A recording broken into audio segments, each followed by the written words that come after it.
Hello, welcome and good evening to the Circuit des Spa-Francorchamps in the Ardennes Forest in Belgium for round 10 of the 2025 Formula Sprint 1 Championship here at the Grand Prix Virtual World Championship, otherwise known as GPVWC. My name is Edward Hunter. Alongside me in the commentary box is Carlos Martin and our broadcast director, Remco de Zeeuw. So, obviously, after the carnage of the Nürburgring, especially race 2, where neither multi-force driver scored any points, that's our reigning champions, with both drivers comfortably leading the Drivers' Championship, we now go to Spa, and Menno having won after 300 Grand Prix in Formula Sprint 1 in his 301st appearance. He is definitely riding high off of that unexpected success, but it was a win that very much could have gone the way of either Oliver Tarras, Vin Glenn, who's not here tonight, or it was Lorenzo De Cutis, I think, who was third up until that point as well. So lots of carnage, lots of drama, and we're expecting more of the same at Spa, aren't we, Carlos? Hello, everyone. Spa brings a lot of action. Probably we didn't expect so much action at the Nürburgring. We expected maybe a track that was difficult to overtake, but offered so many possibilities across all the divisions that we have in GPVWC. And yeah, Spa, what can I say? It will be very interesting, the usage of the push to pass and with the cooldown, because you will not be able to use it in the most important areas between turn 16 and 18, and of course the Camel Straight and after La Source.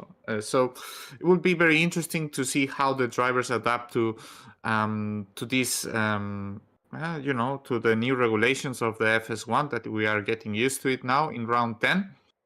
As we can see, Mateusz Majka is comfortably leading, I would say, the championship, followed by his teammate Pavel Andrzejewski, and then Frank Hamming P3, Giuseppe Saracino and Jesse Lattinen completing the top 5. We have seen in the practice session Scott Flack being very strong, and probably is ready to make a surprise today.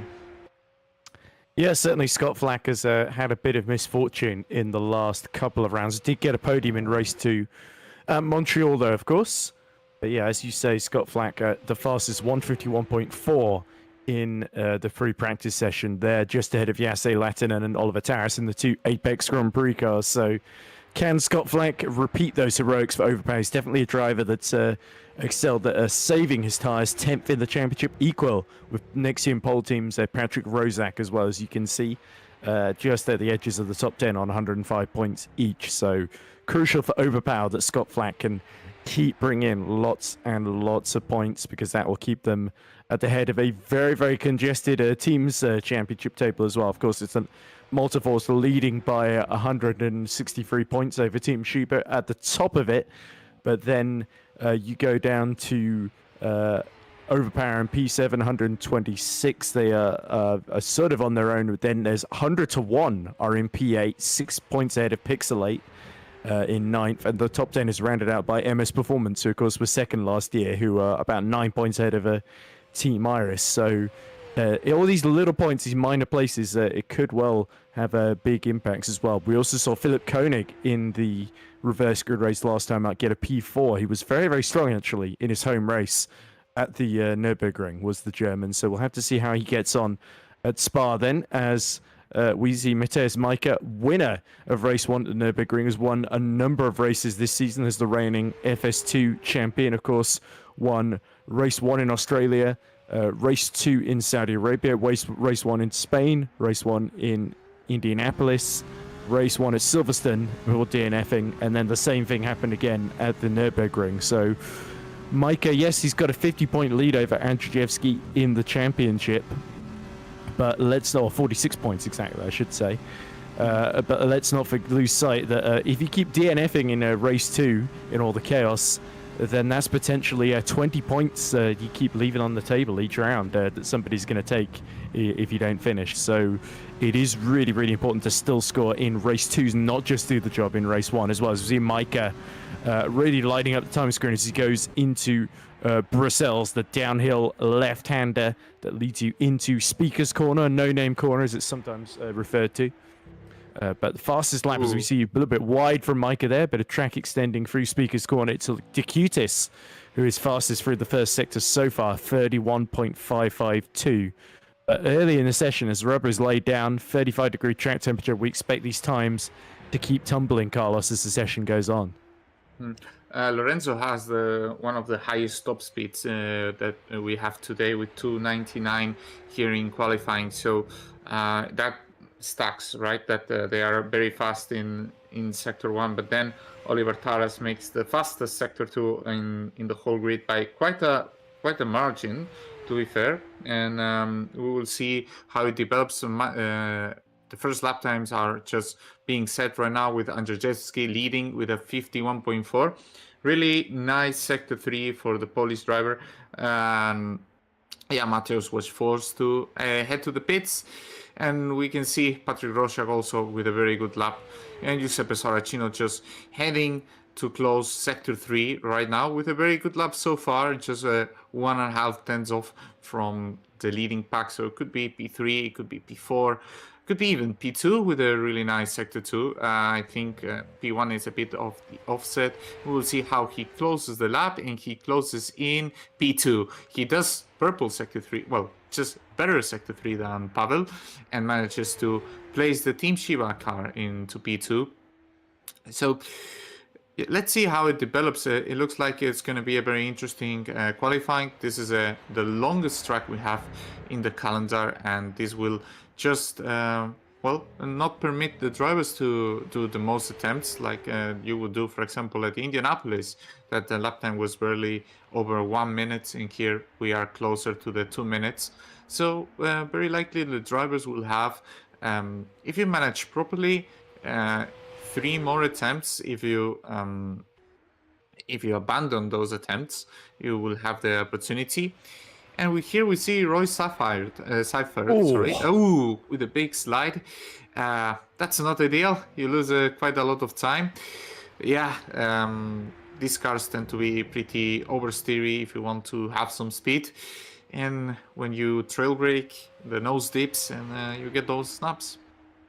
Yes, exactly. So good to see Roy Seifert, the man who's won races in Formula Sprint 2, been a team owner in Formula Sprint 2 as well, filling in for his countryman Vin Glenn at the HGP Motorsports team. So it'll be fascinating to see how he gets on. As we see, the back end just completely lose itself. Full gas, it says on the back of the HGP. Well, that was definitely a little bit too much, if anything. But yes, as you were alluding to, it's definitely a case of there's a trade-off between being fast in the first and final sector down the straight and then being quick in the more technical middle sector as well. As you saw in FS2, our team went for a really good setup in the middle sector, but we were basically constantly being caught down the straights, and that led to us basically being taken out. We're not going to name names, but it was a little bit chaotic in the first race. And allegedly, yeah. Yeah. Yet to be revealed. Yes, exactly. Yes. But anyway, there is Frank Hamming in the other HGP. We said in several times when I've been doing FS1 commentary last year that qualifying has not been a strength for Frank, but the Dutchman, he's been upping his game recently, qualifying better and better, and he is in contention, third in the standings. He's taken 1 win so far this season, race 2 in Spain, but he is yet to. He didn't really capitalize on a difficult weekend for Multiforce in Germany. He was third in the first race behind both of them. Wasn't able to finish the second one, got caught up in a load of carnage at the start, as indeed did a large percentage of the field, it must be said. But yeah, he is about 81 points down on Micah, so about another 35 off Andrzejewski then. So he is our other sort of title hope, but it will take something quite extraordinary in this final phase of the season for Frank Hamming to take that first FS1 title. He's often threatened to get in the mix in the title race, but it's never quite come together for him. And I've always wondered if it's that qualifying Achilles heel that's sometimes held him back there. We also see, speaking of Andrzejewski, he is on the top of the pile still, 151.4 ahead of Giuseppe Saracino. So I think, 47.7 in the middle sector. So Andrzejewski is another one that has quite well in the middle sector, whereas I think Saracino and Taras particular are focused more on straight line speed. As there we see Hamming starting another lap, hoping to get the number 73 into the top 10. Yeah, well, he finished third in 2024 and he finished fourth in 2023. So yeah, I mean, he's setting a very stable performance here in FS1, super reliable. So we see Mateusz Majka improving sector 1, improving sector 2 of his previous cut lap, and he will see probably P3, P4, and he closes the lap in actually P2, really nice sector 3, and very importantly 1000 ahead of Giuseppe Saracino, forcing Saracino to improve his lap. Probably he will only have one more attempt by my calculations right now. Well, very good first sector for Owen Kilhausvik, by the way. Sorry to cut across you, Carlos, but the 100 to 1 has set a 31.548 in the first sector. So have 100 to 1 gone with very, very low wings. Let's see what the second sector is like here. But yeah, Kilhausvik desperate to get in anywhere near the top 15. That would be a huge boost for the 100 to 1 teams, trying to hold on to P8 in the team's championship.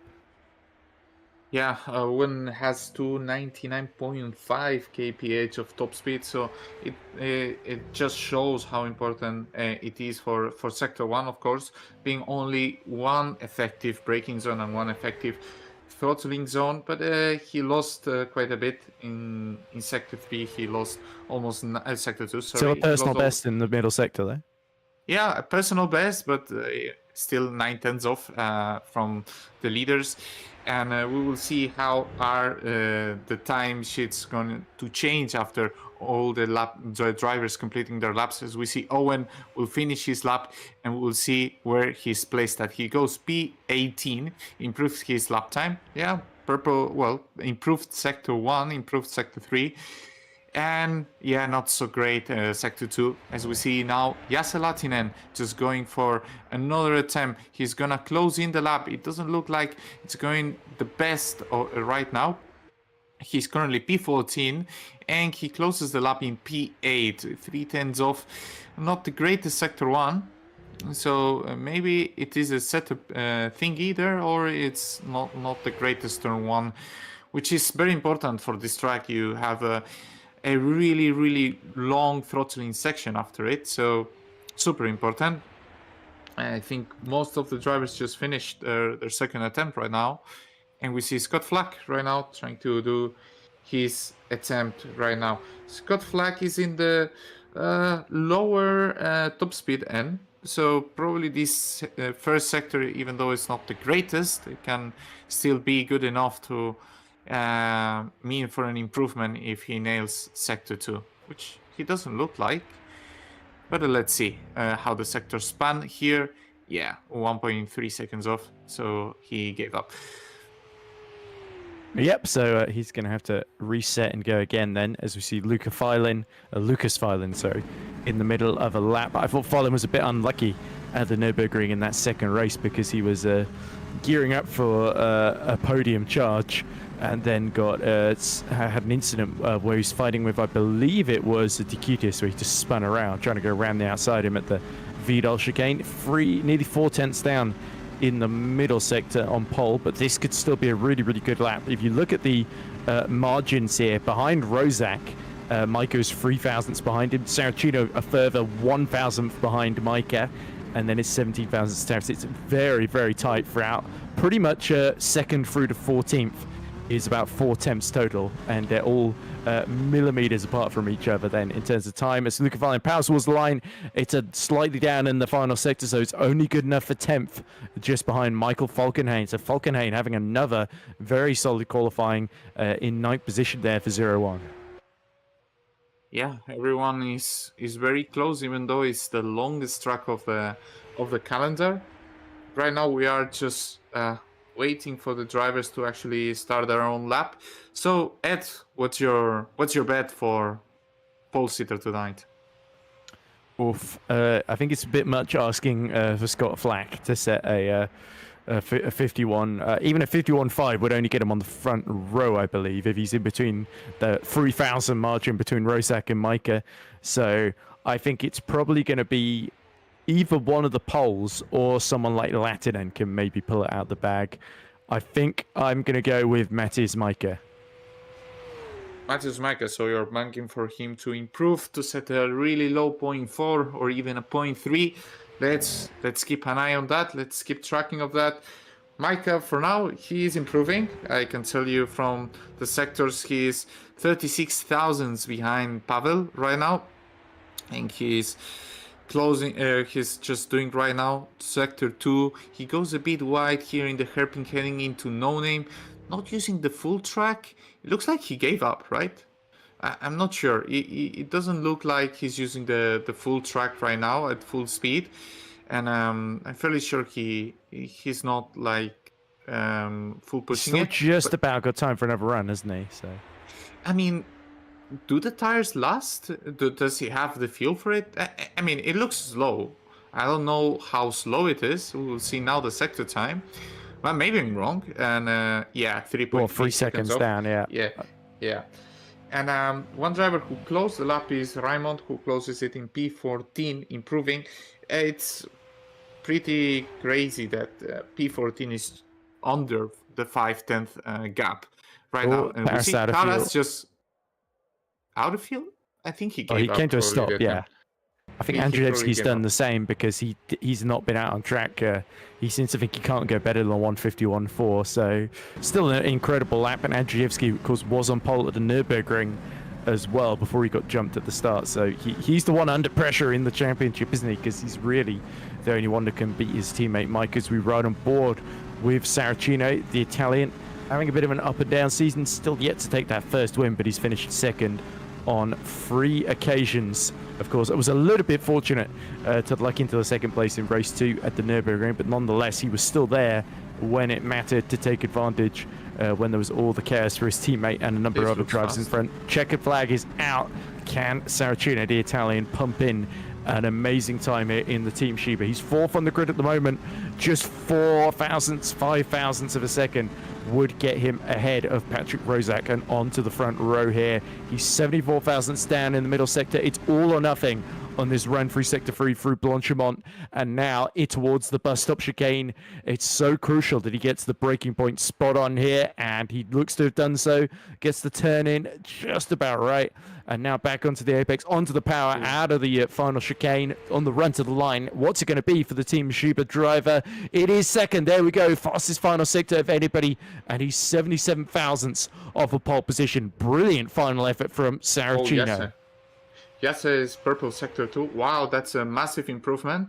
So it seems like he will not have the strongest sector 3 by the looks of it, because his car is not really fast on the straight. So we can see how the sparks are just hitting the ground so hard.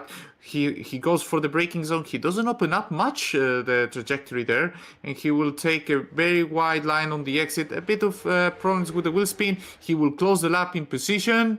P1! Oh, he's done it! He's done it! Wow, what a great sector 3 even for Yase, even though he didn't completely open up his line. And we also see Patrick Roszak also improving his lap. Maybe he can push Pavel to the second row. We will see. He closes the lap now for Nexium pole team in position. Oh, P4. Yeah, P4, just 1,000. Just 1,000 behind, and Lorenzo Isutis is P2. Wow. And Roy Seifert closes in P16. 5/10 of the pole is P16. Wow, what a qualifying. Yeah, very, very mixed up for our championship contenders, but it's the man I immediately wrote off, Jase Lattinen, that has forced me to eat those words there, because, yeah, we didn't know who you were going to pick for pole, Carlos, but I guess you'll say Jase now, but retroactively. But, yeah, 151.363, so fastest time of anybody so far, to my knowledge, in any sessions here. Jase Lattinen takes, is that his first pole position? He's certainly got close to pole a couple of times. I'm pretty sure Multiforce have had the lion's share of the poles so far, but I think it's Jase's first pole since Saudi Arabia, if I'm not mistaken. Lorenzo Ikutis on the front row, 51 thousandths behind him. Then it's Pavel Andrzejewski for Multiforce. It will start third. Patrick Roszak will start fourth, just beating Saracino with his final effort there. Then it is Matheus Micah, sixth, 2 attempts down, but a whole 6 positions off of pole position, of course. Oliver Taras will start 7th, with Scott Flack in 8th. Menno Klont will start 9th. in his 302nd appearance in FS1. Then there's Matej Zabinski rounding out the top 10 for Hyperion, just under 4/10 off and a thousandth off of Menno Klont there. Frank Hamming starts in P11, just ahead of Michael Falkenhayn. Raymond van Sust will start 13th. Philip Koenig will start in 14th. Then it's Lucas Feilin rounding out what would be the point scorers if they finished like this in 15th position. Just half a second separates all the top 15.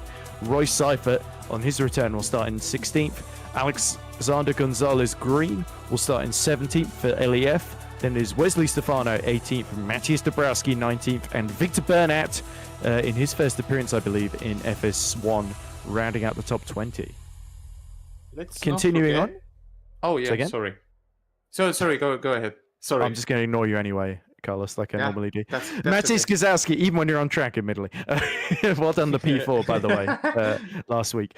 Matis Gazowski will start P21, just ahead of Owen Kilhausvik. So Kilhausvik, we'll hope he's got straight line speed because he's got a lot of overtaking to do today. Massimiliano Raboli will start 23rd, just ahead of Mauro Terzerli. And Tony Paparinopoulos will start 25th. Then it is Perseus Miram, the Canadian, in 26th. Marcus Christensen, unfortunately, as he has for a lot of this season, bringing up the rear 2.6 seconds off the pace. So it's a case of Christensen hoping to survive at the venue where he made his FS1 debut 1 year ago. Right, so I'm gonna make you sweat now. I hope you took a shower before the broadcast. Can you say Antoni's surname again, please, for me? Antoni Paparinopoulos. Yeah, there you go. What a legend. I couldn't. I will try Paparinopoulos. Yeah, Paparinopoulos. Yeah. Well, easy. Just think Metropolis, Paparinopoulos. Yeah, but it doesn't end on an I. It ends Paparinopoulos. Okay. Well, what was the weird movie of Adam Driver that was called was it just called Metropolis? Or it could be I don't know. Clueless. But I will tell you, Nürburgring was very packed of action, but at the same time very packed of penalties. We should not forget. Matheus Maika got a 10-slot grid penalty. Lorenzo Di Sutis also got a 10-slot grid penalty. Well, actually, he got multiple penalties. So the grid will actually change. Raimond also took a penalty. He took a 10 grid place penalty, who is starting today from, he qualified P14. So the grid will not really look like how the qualifying ended tonight. Well, I think Yasse should be on pole though. Yeah. Yasse is on pole. So some of it mattered. Some of it did matter. Yeah, as I mentioned during the qualifying, who was my bet for pole? Oh, that's not how you take Pujon. So Micah appealing the penalty from the previous he event. appealed. Yeah, he's appealing, so I think he will be allowed to start in P6 or wherever it was that he qualified. It was P6, wasn't it? Yeah. But I believe that's to do with the incident with at the first beginning of lap 2, where he squeezed, where Menno was squeezing Scott Flack effectively, and that ended with him hitting the wall and Scott Flack having nowhere to go at the start of race 2. I think that's the one that he's in trouble for, unless it's him. There was the end of race 1, the race that he won, where he decided to randomly dip it into the gravel at the final corner. He had this massive moment.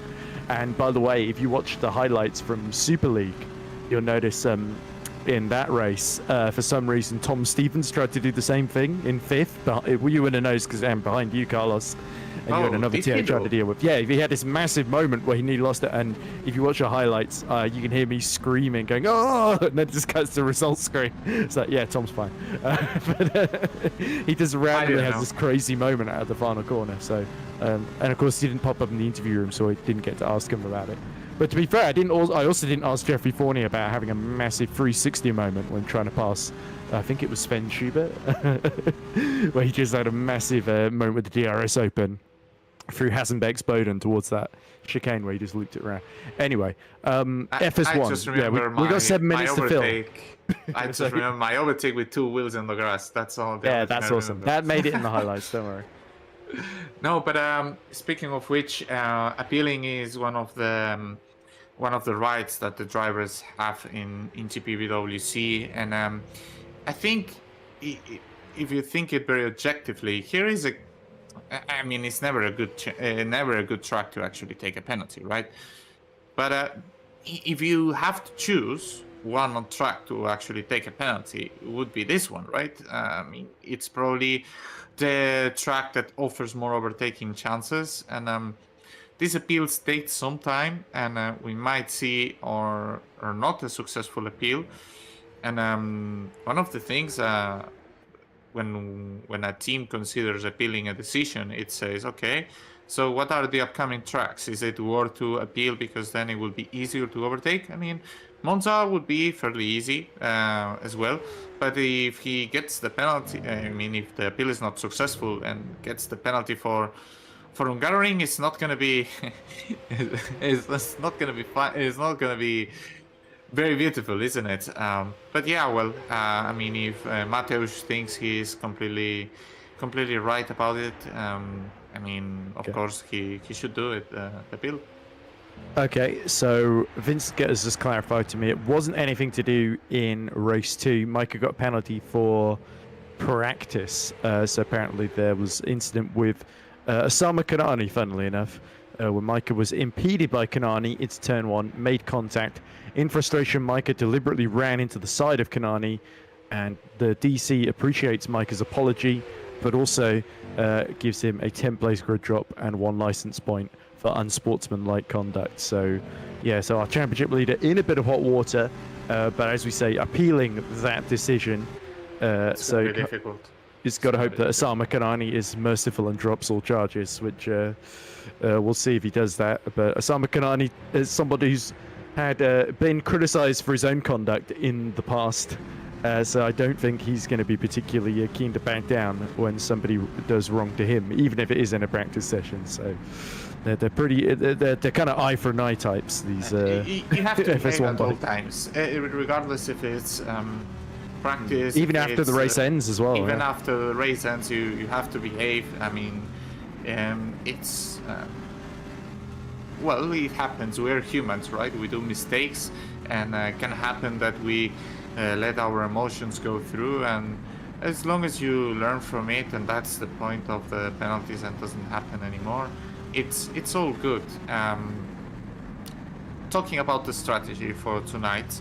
Of course, this is one of the shortest speed lanes of the calendar, and where there is it offers a lot of possibilities to overtake. So I would really, I will not expect the 2 stops at all. I mean, I don't think FS1 is the division to do a 2-stopper, but I could foresee a lot of different strategies tonight due to being the fact that the pit lane is the shortest, and yeah, the undercut is powerful, but then you expose yourself too much at the end. So I would say there will be a lot of drivers that will actually go short, and some of them will go very long, just to do the opposite, and we will be able to see many different things tonight, and that will be very interesting. Yeah, exactly. And I think there will be a lot of drivers. The main priority is get through turn 1, because we saw in this race last year there was a massive pile-up where a couple of cars flipped into La Source, unfortunately for them. And we also saw a couple of drivers, like you say, that did go early onto the hard tyre and ended up paying the price near the end when they were sort of running out of tyres. So alternate strategy could be interesting here for those running outside a bit low down the field, especially if they got the straight line speed that could help them gain positions later on the soft tyre when the fuel is a bit lower and the track's more rubbed in, of course.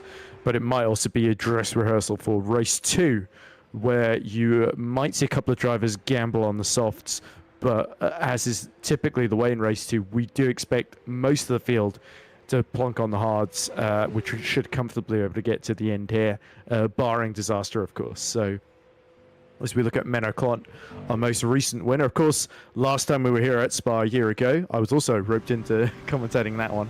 on my own for most of it, as I remember. No, somebody did come and help me. Can't remember who it was, but for the second race anyway. But it was Jake Dennehan who won the first race for MS Performance, our most recent Super League winner, of course.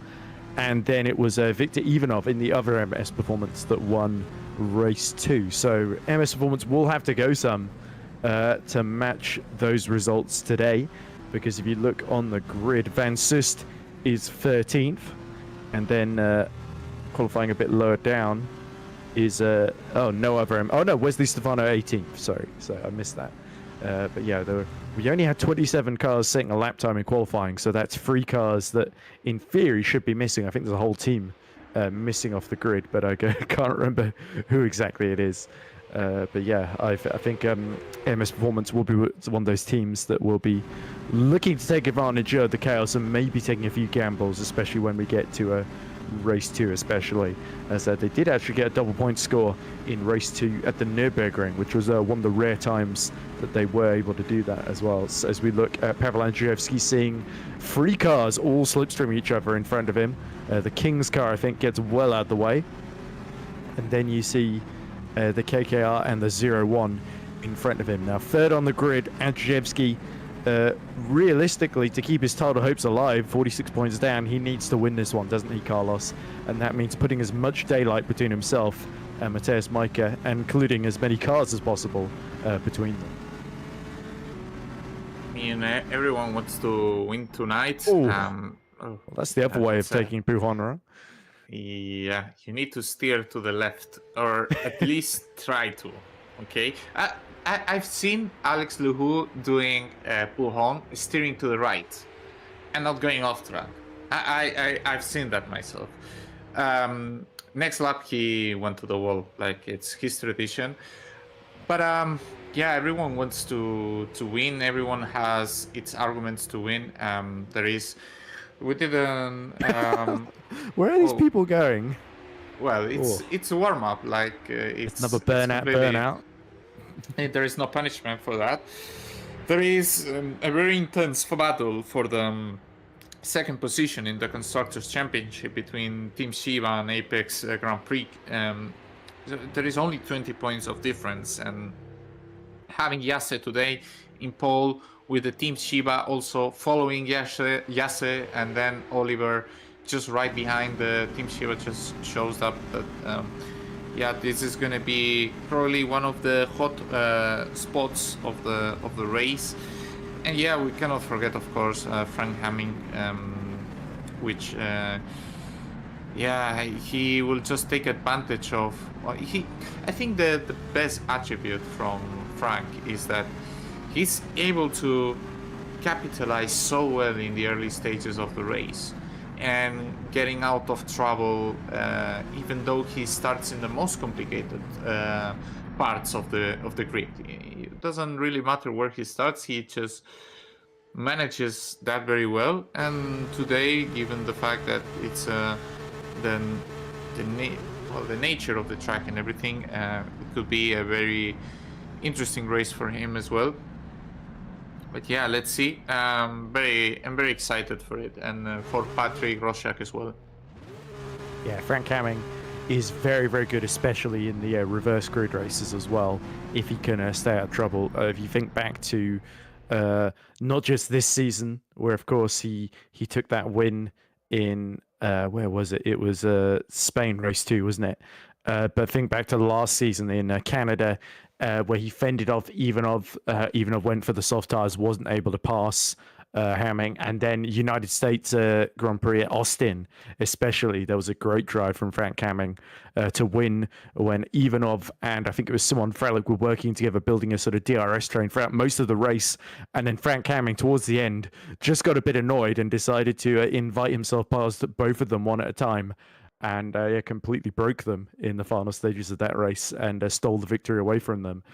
So yeah, he's got very, very good timing. He's capable of some superb moves, Frank Hamming. And it's just a case of, like I said earlier, if he could string a whole season together, he would be quite the force to be reckoned with. But at the moment, it's very much going multi-force Majka and Andrzejewski's way. But yeah, Jesse Latinen has a fantastic opportunity now to take another FS1 career win to add to his 2 from Japan and Canada earlier this season. So, Latinen has a tasted victory before, but it has been a couple of rounds. He's been very consistent, a lot of 4th and 5th places ever since that win in Silverstone, and of course last time out at Nürburgring.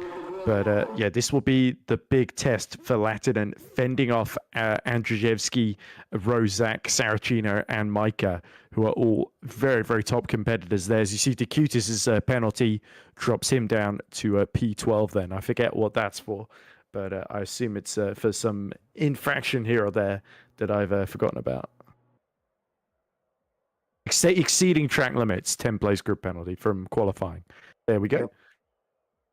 I mean, that was not very appealable, let's say. If you extend, it's pretty white or black, right? And today, just as a reminder, the track limits are also manual. What does that mean is that basically the in-game detection is not set, so you will not see, unless it's a really heavy, very obvious one, cut, we will not see any kind of drive-through penalties for extending the track. So maybe we can see some post-race penalties for this race as well. Which corners are the most obscure? Turn 11 is the most notorious one.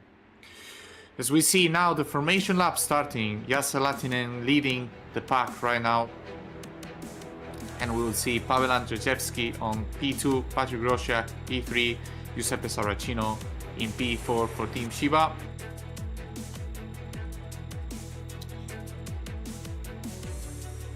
And we also have Mateusz Majka P5, Oliver Taras P6, Scott Flack P7, Menoclon in P8. Matthew Subinski P9, Frank Hamming P10 from HGP Motorsport, Michael Falkenheim P11, Lorenzo Di Ciutis for Team Shiba P12. Philip Koenig P13, Lucas Stylin P14, Roy Seifert P15 for HGP, and Alex Gonzalez Green P16.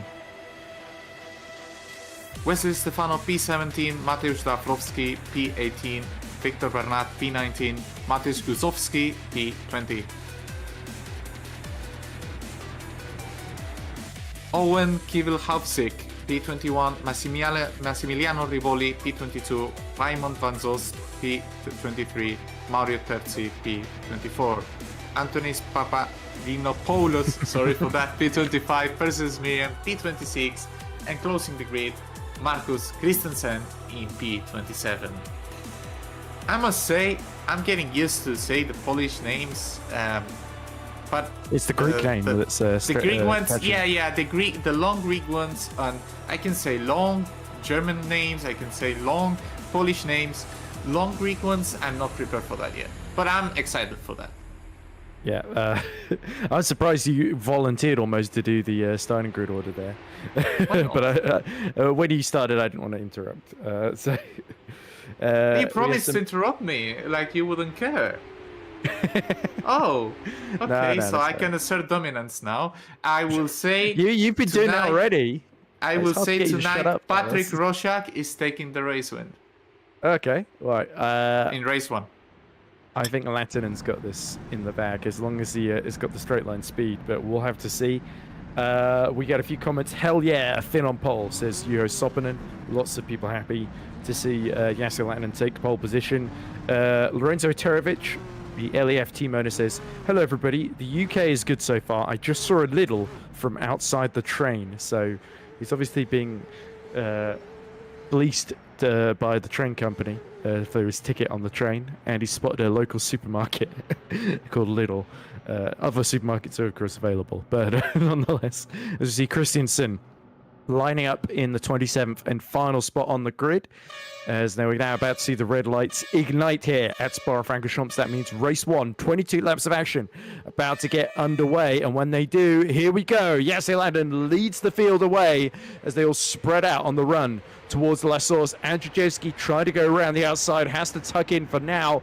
Oh, a little bit sideways for Rozak. That's going to allow Micah to have a run at him as well. So the two multi-forces making good progress here. Micah passing Saracino into the first corner of the race. You see a little bit of side-by-side action between Flack and Taras, and Saracino going wide at the top of the hill again. Everybody seems to have gotten through Radion onto the Camel Straight in one piece, luckily, as now we see Latinum being slipstreamed by Andrzejewski. Tries to go around the outside, somebody going off.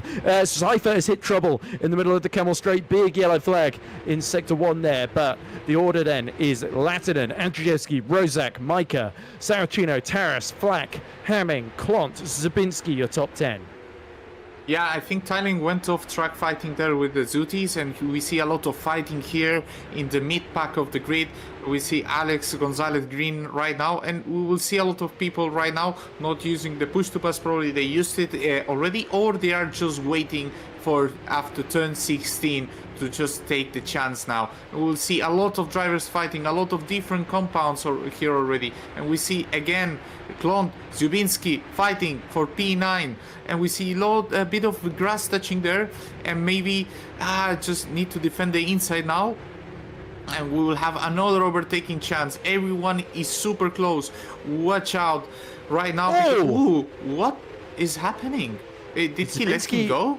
That looked, if it was deliberate, he had a funny way of going No, it's push to pass, I think. It's the push to pass difference, I think, because he lost 3 positions already, and we see 3 cars wide heading into the pass stop. Menno Klon concedes, and now they're just fighting all over the place. Oh, some of the drivers keeping the cars on track slightly, and they will have more opportunities. Oh no! Look at the background! Oh no! There was a massive incident after that. Oh, turn 1 as well. Oh no! This is pure chaos. Roy Cypher without the front wing, and he will need to do a full lap without it, and that will be probably the end of the race. We see one of the MS competition car also without the front wing. Stefano. I think it's Wesley Stefano. Yes, it's Wesley Stefano. Watch out with this. Please don't collect any car right now. There is a lot of fighting. Oh, I think he was off track, Raymond there, and they're heading side by side as well into Lecombe. Falkenhayn and Gazowski going side by side into Lecombe. As you say, Kilhousby, having been spun around, has got going again in 18th position, but that was that crazy moment coming out of the bus stop there, where about 3 or 4 cars all got tangled up with each other. It was Kilhousby, one of the LEFs, and I think, as you say, Roy Cypher as well, who lost his front wing.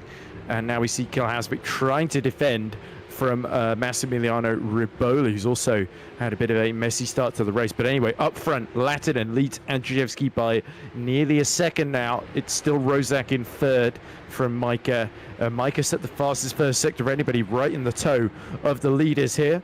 But yeah, Latinum looks really, really good in that middle sector, and that is keeping everybody behind at bay at the moment. So here's the replay, Carlos, of Bernat getting into trouble. There we go. It's all happening behind him. And does Bernat have an issue as he just gets pushed onto the grass here? Was he pushed, or he went himself? He was avoiding somebody, that was for sure. It looked very weird, and as we see Roy Cypher here and losing the car already, and Oh, I think here Kilhousby gets squeezed. Yeah, but I think he was very optimistic there. Like, he had a lot of gap on the right, and he had a lot of chance to lift. I think he was just optimistic there, and we didn't see what happened to Wesley Stefano. And here it is in the incident in turn 1, where he loses the front wing. But it looks like, it looks like Victor Bernat was avoiding his teammate. Whoa. Oh, and they span. It was Falkenhayn that got caught up there. Yeah. At La Source. Yeah. It was caught there. They just spin together, and the Hyperion just dives there. Michael doesn't expect it, and then just Wesley has nowhere to go and shows frustration there. Yeah, while we're watching this, Philip Koenig has lost a bunch of places, and I think is out of the race now. So that's a big shame for the German, who looked to be on a bit of an upswing in form. There, into the pits comes Stefano for that new front wing. And, is that actually Koenig being serviced behind him? No, Koenig is out, sorry. So that's definitely him out of the running then as we cut back to Rozak here. So big question out of our top 5 here is who is going to be first to pull the trigger here. Andrzejewski might try something aggressive here. As we see, it is Gazowski who's first of those on the hard tire. So having survived the opening lap melee, he's actually quite well placed here to sort of work his way into the points here on the alternate strategy. Yes, we will need to keep track of the gap he has. He's currently 12 seconds off the lead and 1.5 seconds from Raimond. So he's in a good position. Ooh, as we see, Pavel just going very wide there. And cut the chicane completely. Yeah, and probably he lost more time than actually winning, because we see the gap going up to 1.2 seconds, and now he's in danger of Rosiak attacking. We will see if this battle between the Polish drivers actually they go for it, or they just acknowledge, okay, the lead is Latinen and we need to attack him. Let's see how it results. Rosiak is very close. He will just go for the inside. Pavel doesn't defend it, and I think it will be an easy clean overtake for Patrick here. Yes, completely full ahead, heading into Lecombe. Easy overtake for the next pole team. Yeah, and second race in a row where Andrzejewski has made a mistake that has cost him a position on the podium, at least not as costly as the one he did at the Nürburgring, where at the Ford curve he just absolutely looped it into the wall and lost his front wing. That left him out of the points. So here we go. Here's a replay into the bus stop chicane. He's been running on quite nicely up to this point. Oh, has a massive moment on where the brakes at the rear just absolutely drift him out rather than slowing him down enough. And that creates that loss of momentum that allows Rosiak to strike. It was the front. Oh, and that's why Koenig is gone. He has absolutely blown the engine at the top of the hill here. That's probably a case of just selecting neutral by mistake and then selecting first gear when you are too fast. But I've noticed this in qualifying that the Malta Force were overheating more the brakes, for example, compared to Yase. And we saw the brakes that were very, very, very hot for Pavel in the front end and not so hot for the rear. And what happens with that is that you lose front brake efficiency and then the rear snaps. So you want to keep similar temperatures in both ends. And we see, Mateusz is very close to Pavel. So clearly, well, you can see there that all the brakes are very hot there. It's the corner that has the highest temperature in the track, as you barely have any space to cool them. And Mateusz is very close. Looks like Pavel is struggling and he will go for the move. I don't think he will wait for his teammate. He will not make it difficult, I think. They're just looking for collecting a podium. Mateusz goes for the inside here for Lecombe and makes it. Oh wait, they're actually fighting for it. Oh no, he spins. Oh no, this is the worst mistake you can do with a teammate. Oh wow, we didn't expect that tonight to happen for the Malta Force, and now Mateusz needs to grind back. Oh wow, you said you weren't expecting it. I thought Andrzejewski, knowing that he's behind in the championship, is not just going to roll over and let Micah through, and so it proved. He didn't back off. Micah found himself on the outside and just lost the back end. I'm not quite sure if there was a huge amount of contact there, but it certainly got a little too close for comfort, and Malta Force will be cringing at that, because that is a load of points potentially that have gone begging for Micah here. So now he's got to fight back to get back towards that podium fight, but he's right behind Lorenzo De Cutis now, is Micah, in 9th position. So he has dropped 5 positions in all of that, and now Saracino has got a clear run at Andrzejewski as well. So that could not have gone much worse for Malta Force. Yeah, but you can see Pavel also from this. He lost time, and well, we'll see the replay now. And here we see Micah just going for the inside. Pavel not defended. They go side by side into the braking zone. Oh, there's the hit. I would say, I don't know if they usually take the inside curb, but I would say Micah was as far on the inside as he could be, to be honest. It's very difficult. It's very difficult to judge. Surely it's a racing incident, because when you need to measure with a ruler And we see now the attack of Saracino on Pavel Andrzejewski, and he will try to make it stick on the inside. He will try to defend it again on the outside, and they bang wheels slightly, but I think Giuseppe will make it stick. Oh, and then we see Pavel just going wide, and yeah, that's one more cut that you cannot do through the entire race. And we see now Oliver Taras being very close to the Malta Force driver.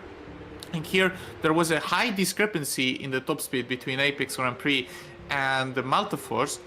There might be a chance that the low wings from Malta Force are just punishing them now with the tire wear. Yeah, the other thing as well is if he had not fought as hard against Saracino there, Andrzejewski, but neither of them would have lost quite as much time to Rozak and Latinen. So this is really playing into the hands of Latinen and Rozak right behind him. So by creating that nearly 2-3 second gap between second and third here. So yeah, Saracino now finds himself creating a big hole in the air that Pavel Andrzejewski and Oliver Taras can take advantage of. Don't forget about Scott Flack though, who is lapping within about half a second of all of them. But is not quite catching at the present moment. There's Gonzalez Green, who has stayed out of trouble in his opening part of the race for LEF, climbed up to P11 and is now all over the back of Matthew Zabinski and Gonzalez Green. Oh, as we see Pavel Andrzejewski trying to get back up the inside into La Source. That was a little bit desperate from the Malta Force driver there, and the pole now has got to worry about Oliver Taras, who's surely going to get a massive launch through Oruj and Radion, as you see Andrzejewski just struggling to get that car up the hill, but is now tucking into the slipstream behind Saracino and is surely going to go for a run up the Camel Straight into Lecom, and he's through before they get there, surely. Yeah, the Malta Force have a lot of top speed, and this will help him to actually keep there in the position. And for the interest of Saracino, he really needs to, when he does the move again, because I think he will be able to do the move if his tires are not done yet.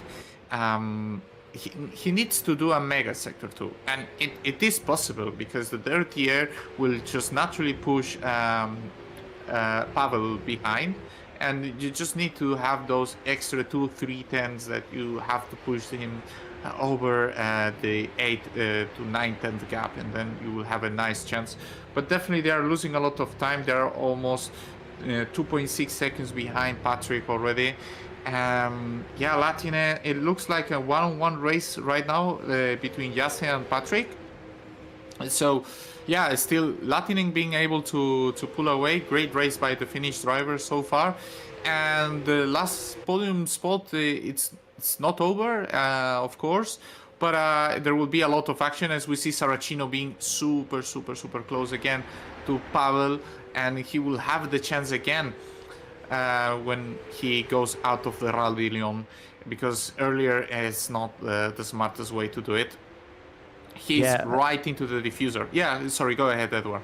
Well, I was going to say, if he can't clear Andrzejewski and pull enough of a gap to stop him sort of slipstreaming back past him again, then this could just sort of run and repeat itself, where Saracino will get the slipstream, but Andrzejewski with the slipstream and the straight line speed advantage as well. As you see him trying to break the toe there, Saracino didn't really catch on particularly early there, but now he's going to fall just a couple of car lengths short to make a move into Lecom. So there we go. The Team Schuber driver has to tuck in and wait.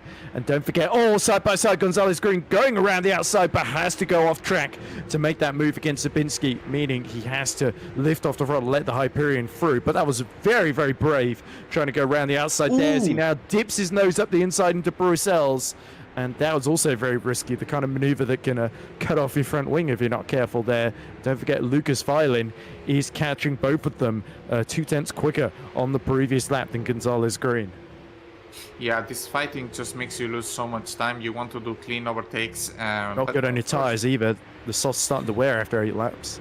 Yeah, the softs start to wear. They probably will... the pit window is almost already open, I would say. Like the very early...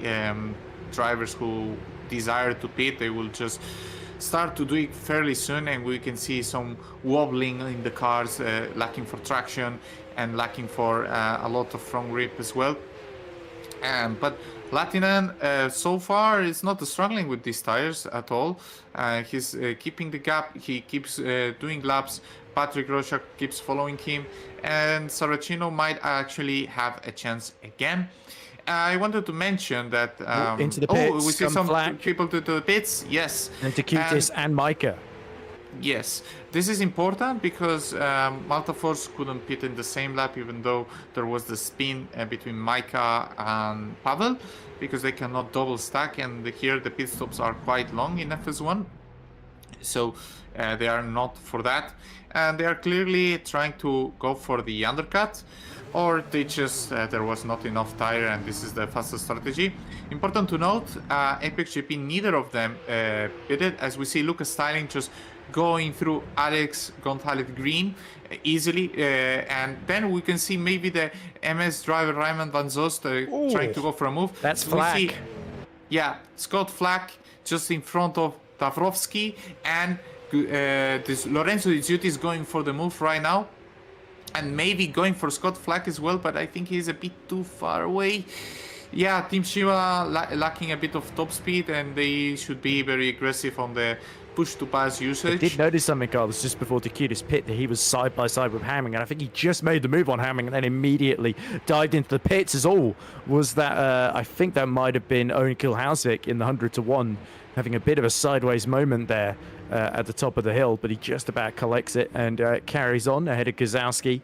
But yeah, he is currently looking to be in that final points paying position the way that things are going to filter out. But of course, he's P11 at the present moment with the pit stops that have been made.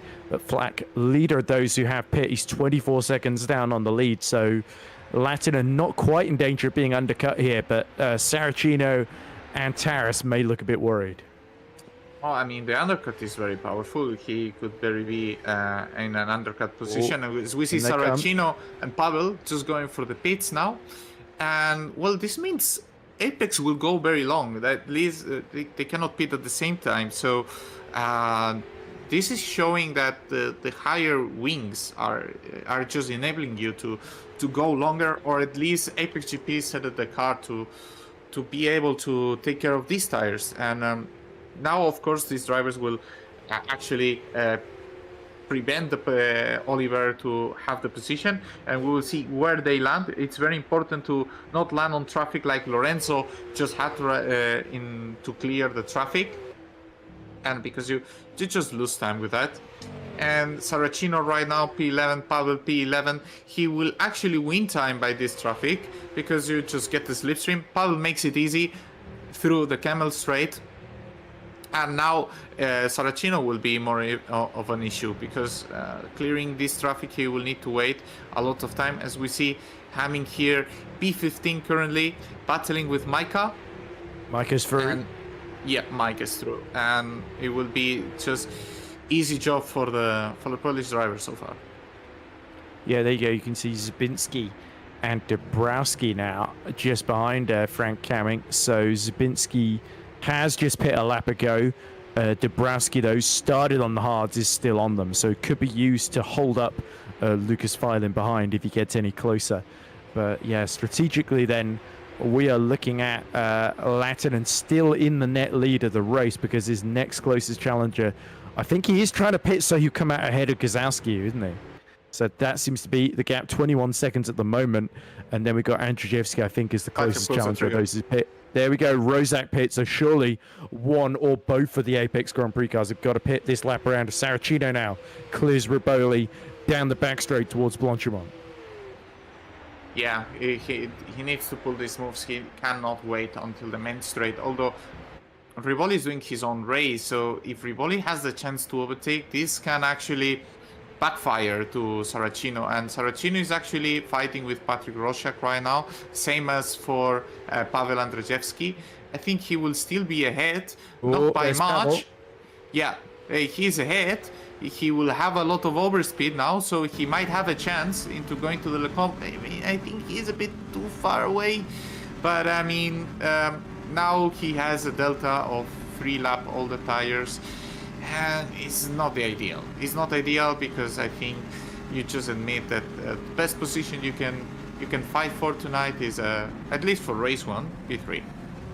Yeah, and look as well who Rozak has got to help him just up ahead by his 2 seconds or so is his teammate Mateusz Gazowski, still running along on the hard tyres that he started on. So this could be interesting here if Gazowski is used tactically to help out his teammate, staying out a few laps longer than he might otherwise have done. So as you see, a little bit wide from Rozak through no-name corner, but Latinen then is pushing on this lap. You can see the gap to Oliver Taras, nearly 5 seconds now, as Latinen, the last lap before this, 154.2, Taras set a 153.8.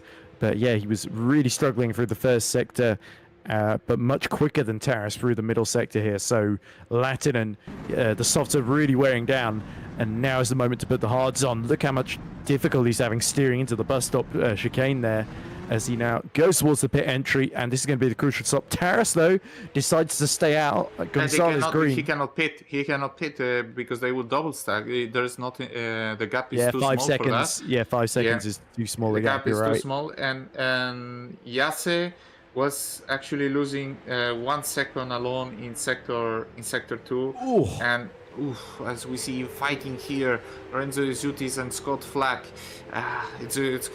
they are just fighting this traffic right now. Yase should be in front of Patrick, but by not much. Actually, they might need to fight.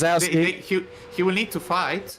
I mean, maybe Gozowski can actually do an attack for his teammate. This could be key for the chances for Patrick. But no, he will not attack Yase, and it will be Patrick just making the easy move right now on his teammate, and also going through Pavel over Gozowski. And they are side by side. Him. Yeah, he's fighting it. He's protecting his teammate, but Pavel makes it. Yeah, there we go. Not enough grip in those hards. And Mateusz Majka, by the way, sets the fastest lap of the race, 152.7. He is very fired up. DeCute is having passed Flack. Now Scott Flack has got to deal with the championship leader, who's trying to make up all that ground he lost in that collision. As we see Yase Latinen pushing the limits of the track to try and keep Rozak at bay. So Rozak was about 2 seconds behind, and he is more than half that gap, being just half a second behind now at this phase in the race with 10 laps left remaining. Taras surely has got to pit now, otherwise he's going to fall out of the top 7, top 8 here. Yes, he's losing 1.2 seconds in sector 2. That is what I was going to mention. But yeah, it happens. For example, Yase was a bit of a traffic, and his sector 2 was now not the greatest, and now he just enters the pit to the change. And it's very interesting that they did half of the race with the soft, and this raises the question for race 2, what is the best tire? As we see Saracino super close to Gozowski, and Gozowski just heads into the pits, going for a 9 Micah's passed Flack. Yeah, Micah has passed Flack, and well, he is in a good moment right now. Micah just recovering from the mistake he did.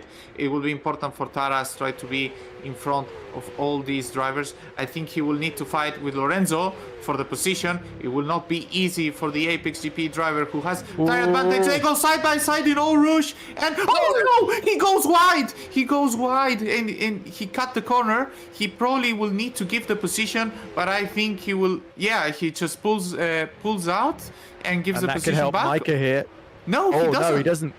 There we go. Micah's Micah just goes on the inside of Taras there, and has to back out of that one.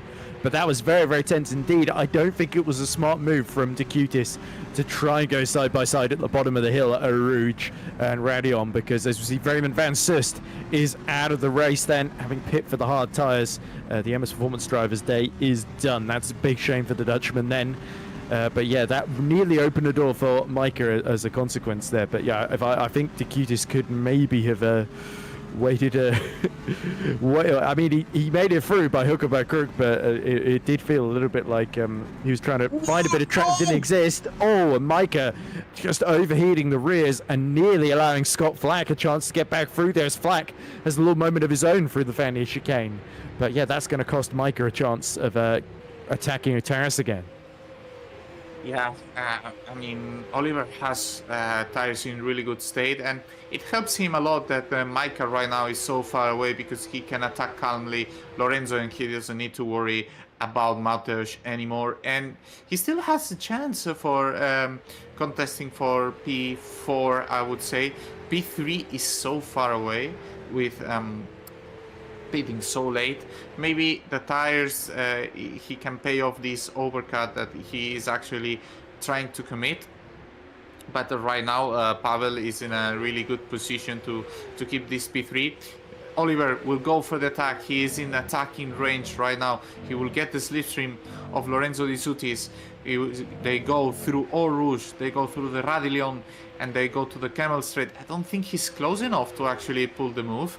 So he will need to wait some laps still to pull He's the got move. 4 lap fresher tyres than Dikitis here, so the ideal moment to strike is when the softs are in the best condition. Speaking of which, here comes Gonzalez Green, who's pit later than Bota for the KKRs. He's going to go around the outside of Menno Klon. Yes, he is. Just enough overlap to pull that one off into Lecom. A well-judged move there from the LEF, and that puts him into 12th position. Next on the hit list is Lucas Filin. So yeah, Alexander Gonzalez Green, the American, having a very strong day today, and his tyres are 2 laps fresher than both Filin and Menno Klon. So there is a chance of P11 here, possibly P10 if Zabinski really starts struggling with tyre wear near the end here on the hards. Yes, let's see how it pans to actually have better tires. Being the soft to be able to last so much, that just tells us that the tire wear maybe is not that high so far. So maybe it's just having a 4-lap disadvantage is not that big of a deal. But seeing that Pavel struggled a bit, and now Rozak is not able to keep up still with Latinen, because Latinen, yes, it's in this 9/10 range, almost a second, and yeah, he's almost out of any kind of draft. So yeah, this is very important for the Apex GP driver. Yeah, he's 1.2 seconds right now after crossing the finishing line. So I think yeah, this advantage maybe comes in play when there is nobody to get benefit of your own draft. Yeah, and there's a bit of tension here for Andrzejewski, because he knows if he gets stuck behind Rozak for too long, he's not only got to worry about Dikitis, but also Taras, who is Saracino rather, but also Taras, who's now almost certainly going to have another run at Dikitis. Dikitis using the undercut well, but yeah, he might be feeling the pain of that throughout the rest of this stint as he desperately tries to defend not only for his own race, but for that of his teammate Saracino to keep Taras behind. As you said, big fight for second in the championship, and with Latinen looking like he's just pulling away from Rozak in the lead of this race. Team Schubert need to bank 4th and 5th here if they possibly can. Yeah, but I was checking the lap times as well, and yeah, Lorenzo is using push to pass in the Camel Straight to keep himself ahead, but they're racing half a second faster than Rosiak and Andrzejewski. So, and same goes for Saracino. So there will be late race action regarding these three. So we see the DNF from Raymond van Zust, and let's see what happened. Probably he lost it here. Yes, that was a big one. That would hurt quite a lot in real life. It just happens these cars actually have a lot of downforce, but not as a Formula 1, and when you are in the draft of a driver, you just get out slightly off the racing line, you completely lose the car, and this is game over for the Dutch driver, who was doing a pretty solid job tonight. He was P12 before the pit stops, so he will have another chance heading into race 2. Yeah, certainly there are no small accidents at Rouge and Radion. And yeah, that's what Raymond Van Sust has discovered to his cost there. I think he might be trying to follow Paparinopoulos, or at least pronounce his name, and maybe that distracted him. But anyway, here comes Oliver Taras then, tucked up right behind Dikitis. Has Dikitis got any more push to pass that he can spare here, or will Taras, with the better run, breeze through up the inside? I think Dikitis knows the game is up. The Apex GP driver goes through. Taras redeeming himself after a clumsy end, a very, very costly accident at the end of race 2 at the Nürburgring. He's back up to P5, and now he's 3/10 quicker than Saracino that previous lap. I think 1.4 seconds the gap. There's every chance Taras can get into P4 here. But can he even get on the podium and challenge Andrzejewski as well? That would be fascinating, but I think it's all going to depend on whether Andrzejewski can pass Rozak or not. At the moment, he's not making too much of an impression on his fellow countrymen. Riboli has hit trouble, and I think he may have just dropped out of the points here because Gazowski has just got past him. Yeah, Gazowski on the alternative strategy, let's remember that. And Gazowski actually looked like he made the move easily into Lecombe, and probably just he just lose the rear. When you're not used to be braking on the draft so close, when someone goes back to the racing line, these things can actually happen. And going back to Saracino, Saracino is racing 5/10 a lap faster than Pavel. So he should be in striking distance in 2 laps only. And there is a lot of race to do. And Oliver Taras is also hamming all over the back of Scott Flack here. Sorry to interrupt you, Carlos, but he was just trying to make a move into bus stop, just got prevented from doing so. Zabinski is not far behind either of them, and he's lapping quicker because I think he stayed out a little bit longer. Hamming again goes for the inside at La Source, but that is not a wise move. Actually, Hamming has got the freshest tyres of all of this group by only 1 lap, though. There goes Micah. Flack desperately trying to defend. He's just going to create a massive hole in the air at the end of the Kemmel Straight, and surely Frank Hamming is going to find a way through here now. Yeah, now Hamming will just have the chance to overtake. He goes to the outside now, heading into Lecombe. He will try to break leg to make the move stick, and he does. Frank Hamming for HGP Motorsports takes P8 for now, and he's looking to catch up on Micah, who is one of the drivers who pitted the earliest, and Micah is currently racing in 53.7. He's just about 2.4 seconds behind, so with the remaining laps he will just need to lap, well, just half a second faster almost. Yeah, so Taras has just set a 152.7, so 1.3 seconds quicker than Saracino that previous lap.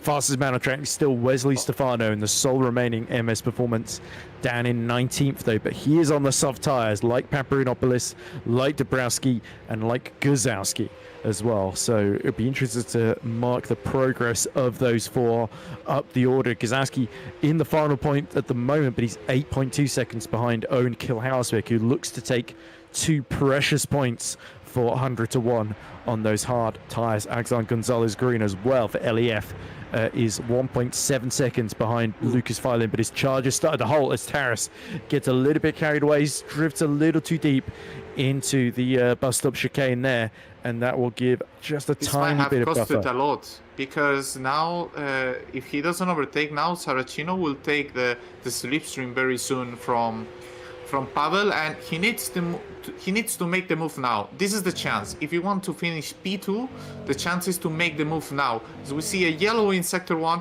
Oliver Taras will try to make the move. Gone. Yeah, but Perseus Miriam has crashed out there. So Perseus Miriam is out of the race. He's had a massive crash at the top of Radion there. So that's bad news for Team Iris, who now no longer have any cars in the race, having only entered just the 1. But now Taras, as you say, a little bit too far back. He has his charge started to halt here, and you can see Latinen now is upping his pace, trying to pull away from Rozak. So it really is all about the battle for second onwards, isn't it, for the final 4 laps of this one. Another cut. Yeah, he needs to make the move before Saracino gets the slipstream from Pavel. You need to make it soon if you want to contest for the highest end available of the podium. And yeah, he's racing very fast, although it must be said that those 2 laps were with an insane draft in sector 1, as we are seeing now a replay probably of what happened to Perseus Miriam, driving tonight for Team Iris.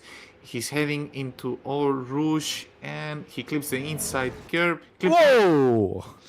Yeah, that was reported, but unfortunately, yeah, if you take too much the inside of that curb, that could happen. and the drivers were reported to not take that curb as much as he did. And when you do it, yeah, you have a little boost over the straight, you win your 30,000s, which is very meaningful, but you're at risk of that, so I guess the drivers were advised. Yeah, well, let's hope that doesn't happen to you next week, Carlos. But anyway, Paul Perseus Miram, his day is done, and in spectacular fashion. No, I don't wish anything bad to happen to anyone. But yeah, Perseus, I think maybe had a bit of a memory fade there about those previous instructions. Here comes Taras then. Another good run on Saracino. He's got the inside. He's peaked at the right moment, but not early enough. He's a little bit too far back, and Saracino late on the brakes maintains that 4th position. He's just got to keep doing that for 3 more laps, but can he do so as Menno Klont has repassed Gonzalez Green for 12th position? So has the LEF driver ran into issues as well. Menno, maybe his experience coming into play here as he gets in the slipstream. They're still side by side. Gonzalez Green back around the outside there as Klont has a little moment. Into Pourcels they go. Klont's got the inside, but Gonzalez Green is slightly further ahead, and he's going to get the inside for no name as the rears are complaining, scrambling around for traction. And by the skin of his teeth, Alexander Gonzalez Green holds on to P12. Wow, what a fight. I wonder if Alex did a mistake. And as we see Menno doing one right now, clipping the curb in Pujon. The outside curb in Pujon is one of the worst ones you can actually take. And we can see that Saracino is actually starting to struggle with the tires because his pace is not the greatest right now. And Rojak and Andrzejewski are right now increasing the pace. They are actually catching on Latinen. But I don't know if there is actually some P2P coming in play. Pavel very close to Patrick. Maybe he will have the chance. So let's remember Pavel, one of the lower downforce drivers, looks for the inside, goes a bit wide, misses the apex, but it's okay because the corner is a bit cambered. And we will see now he is 5/10 off from Patrick Rojak, and they are probably both using the push to pass now, heading into the Camel Straight, but I don't think he has enough enough power to actually I think as long as Rojak has enough P2P to actually defend himself. Maybe Pavel has very little remaining and wants to wait for a better option. Yeah, the other thing is as well, after how his race weekend at the Nürburgring went, Andrzejewski can't really afford to lose a P3 with a clumsy move on Rozak with just a couple of laps remaining. He has got to finish on the podium here, especially with Micah down in P7, and we'll have to see, of course, what the stewards say about that collision, whether Micah reports it or not, whether the Multiforce team manager says maybe it's better for our team's championship if you don't report it. But with the drivers at stake, Micah might well use every trick at his disposal. As you say, Saracino really struggling through Fanier as his tires start to go away from him, and this creates a big opportunity now for Taras, but he goes a little wide on the exit of Stavelot through Paul Frere corner. They come now on the long run through the Ardennes Forest towards Blanchimont, and again Taras is just that little bit too far back. The Team Sheba cars definitely have got more straight line speed than the Apex GP cars, and that is what is hurting Oliver Taras here. Yeah, if this was any other track, it screamed to dive into Stavelot, right? He was so close. The Zutis precisely has 299, so he's in the lower end downforce, let's say. He takes a really nice line, Oliver, although the traction is not the greatest, so he will just now to be super close, but I don't think it's enough considering the top speed, but he is very close right now. If he is able to maintain this pace, he will have another chance heading into Le Comte. He goes to the inside, will try to pull with the move. Now Oliver Taras for Apex GP. He is going ahead into the corner, fully ahead, and makes the move stick within 1.5 laps to go. Yep, and not a moment too soon now, because Taras still got just a small chance of getting involved in that podium fight now, with Rozak holding up Andrzejewski just a little bit here. As we see Gonzalez Green now attacking, is that Menno Klont again for P12, going back around the outside. So these two have been swapping positions lap after lap, very much to the benefit of Lucas Filin. But of course, remember in the reverse good draw, it's 6th through to 10th. I will tell you why. Gonzalez has the lowest top speed of the whole grid, whereas Menmo has 297. So he's basically Second or third outspeeding. highest, isn't it? No, it's like in the range of the Apex GP, actually. Yeah. So imagine if you put Gonzalez against Saracino or the Zutis. They are flying in the straight. Then it would be crazy. That's why they are fighting so much, because Lorenzo is not able to pull enough gap in this corner section to get out of the way. As we see Pavel now, they're going to start the last lap. They are very, very, very, very close. Rozak and Big moment for Andrzejewski. Taras. And the Taras will have the chance if these two start fighting hard. But I think Pavel is too close. Oh, did they touch? But nevertheless, Pavel will have actually now the chance. Patrick will actually use all the push to pass available. This is the best chance Pavel actually have the whole race to do the overtake on Patrick Rozak. Patrick Rozak doesn't defend, goes for the outside for the moment. There goes the defensive. They go almost to the grass. They will heading to the comp together. He tries to hold the outside and he goes off track. He goes off track and tries to keep the position right now, and he does keep the position. They're heading, defends the inside now, tries to look for a move now, Pavel, but he doesn't make it stick. I think, that move will have a lot of stewarding looking at it, I think. Yeah, there we go. So if you do go off track at Lecombe, you are supposed to let the driver you're alongside back through, but he may not get even the opportunity here because Taras is now all over the back of it. It might be a case if he lets Andrzejewski through, he's got to let Taras through as well because he's that close to him. If Taras didn't use the push to pass in the camel straight, that will mean that Pavel doesn't have push to pass for the last straight, whereas Taras will have. So this is important, how the management of the P2P of Taras is. I'll let you to the end of the race. Go ahead, Ed. Yeah. So there you go. Latinen has now pulled about 4 seconds clear of Rozak. Rozak's lost nearly 2 seconds on this lap alone from fighting with Andrzejewski. Here comes Taras, though. Very, very close. Latinen about to take his third win of the season. As all to the outside comes Taras. They both go really, really wide. Is Taras going to stick his nose up the inside at the second part of the bus stop chicane? Yes, he is. Side by side they go. Latinen wins, but who's going to be third? It is Andrzejewski, who just beats Taras by, I think a tenth of a second, maybe less than a tenth of a second there, and Rozak somehow holds on to P2 as there is Frank Hamming, who is just going to miss out to Micah. I think Micah might be quite low on fuel on that final lap there, but nevertheless still holds on to P7, but that is going to see his lead in the championship. It was 46 points. It's going to be cut to, I believe, almost in half there, 21 points for Andrzejewski. Here comes Paparinopoulos trying to make a move on Ripoli. Not quite able to make it through there for P17 and has to tuck in behind, does the Greek driver there. But a good day for Gonzalez Green. He is beaten by Menoclot on the final lap, but still takes the points for P13. That's 3 crucial points for LEF.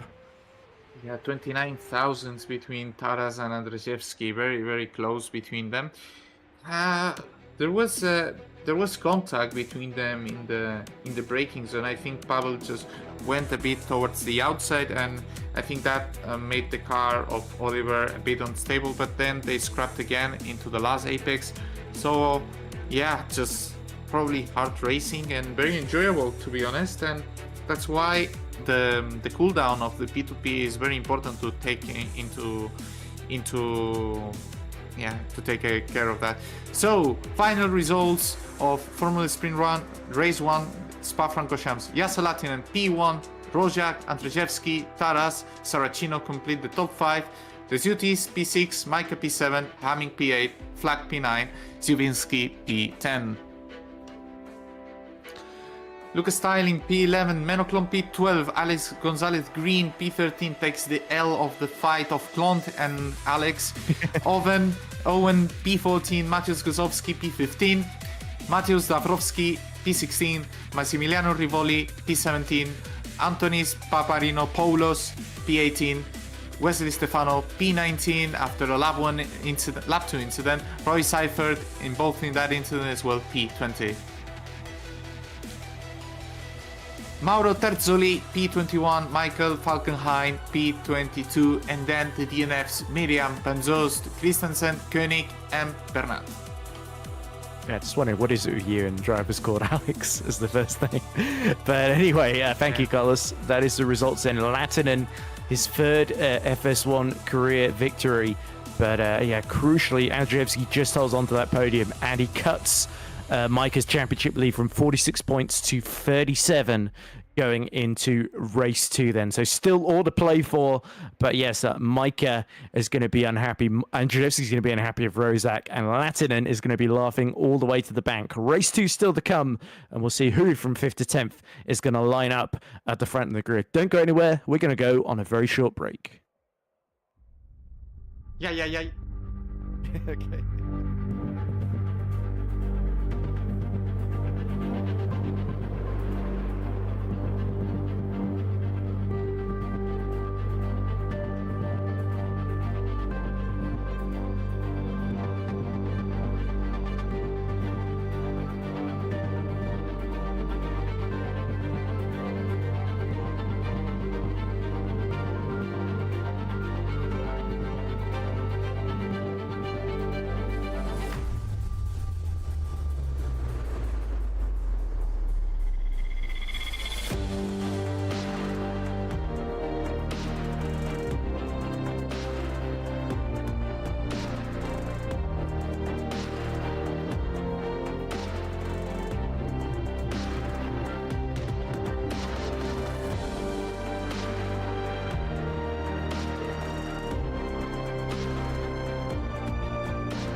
Welcome back to Spa-Francorchamps here.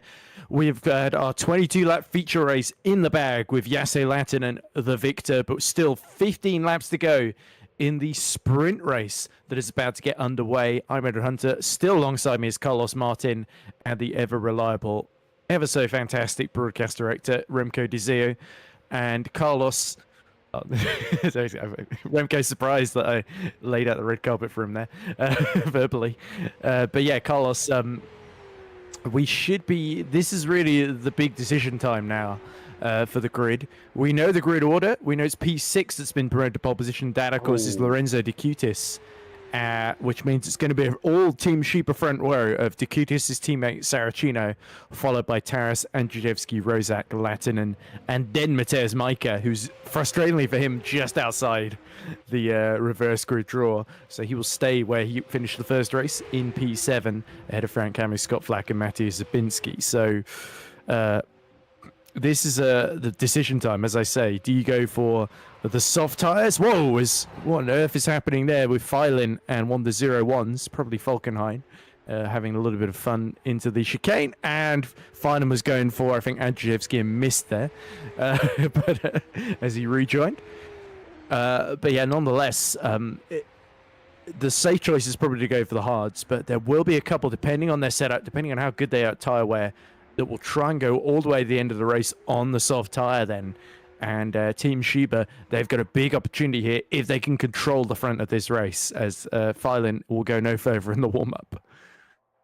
I mean, seeing that Saracino and Ziutis struggled at the end of the race, even with the hearts, I wouldn't be surprised they go for the hearts, being the sprint 15 laps. Also, needed to be mentioned, normally you select the soft when it's a track that you have overtaking difficulties, because at the end of the race, the soft will be slower than the hards. I think that is completely out of question. What it matters is the delta of pace that is required to pull a move.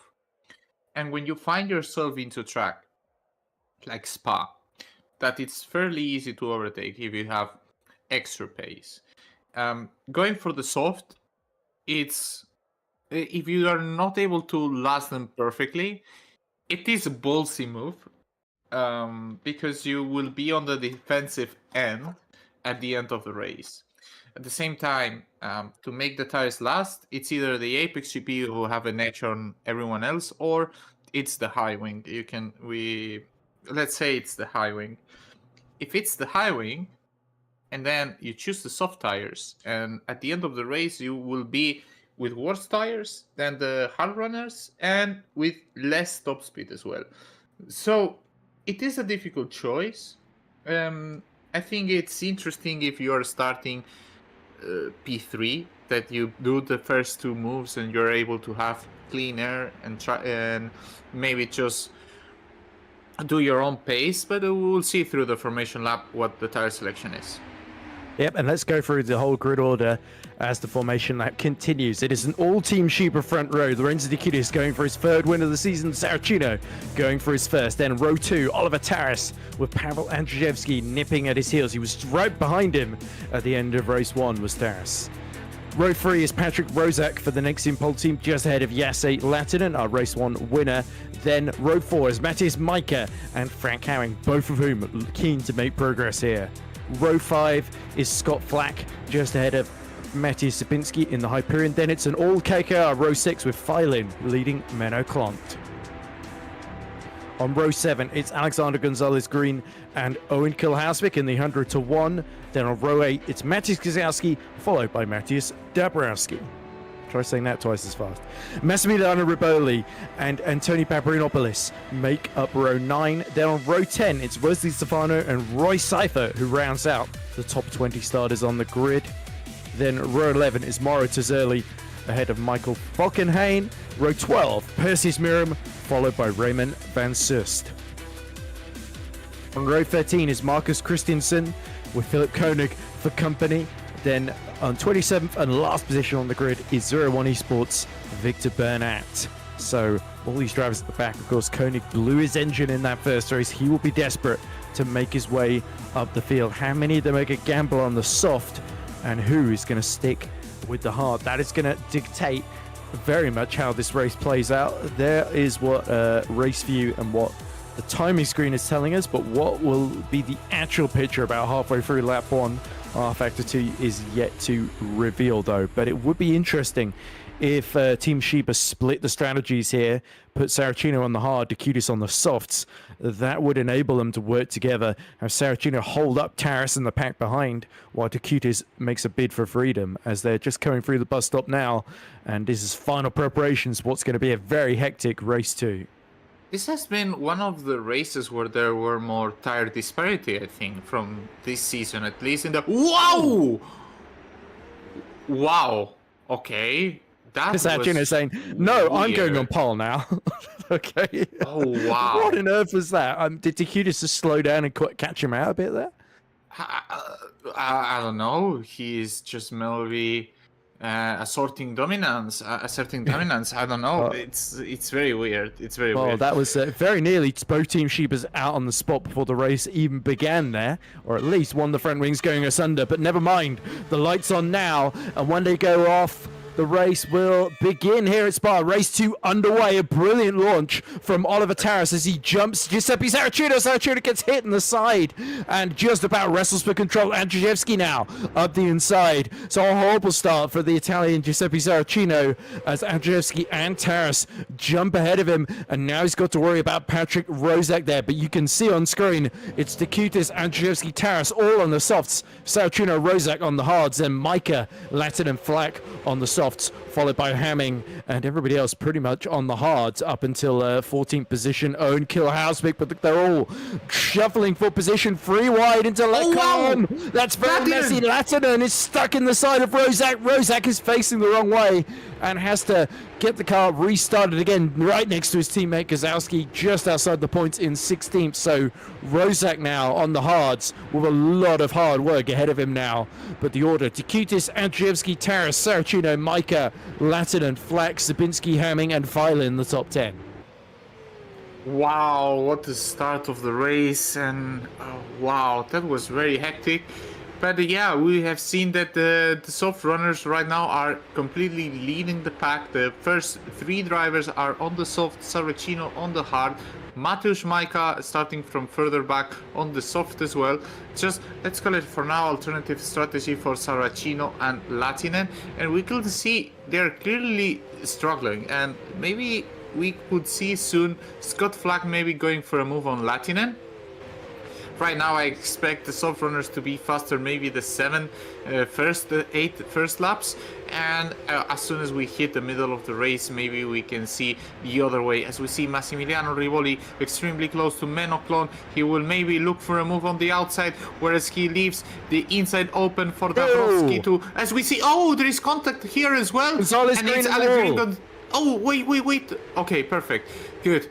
Nice rejoin, but I thought there was a bit of contact there as well. And there is a lot of messiness here and I think lot of Filin action. and Gonzalez Green came together there, as you see Flack now right behind Yasse Latin, and Domenico Scarpelli says of that first lap. Whoa, and Flack is off! Way too close to the back, somehow keeps it out of the wall though. So Scott Flack will keep going in 9th position, as you can see Owen Kilhausvik side by side with Filin in the fight for 10th position here. They're going to catch right up to the back of Scott Flack into Lecom, and that's Bowl round the outside from Owen Kilhausvik. He just about gets it stopped in time, and he's through past the damaged looking Luca Filin after his contact there with Gonzalez Green. Wow, what a start.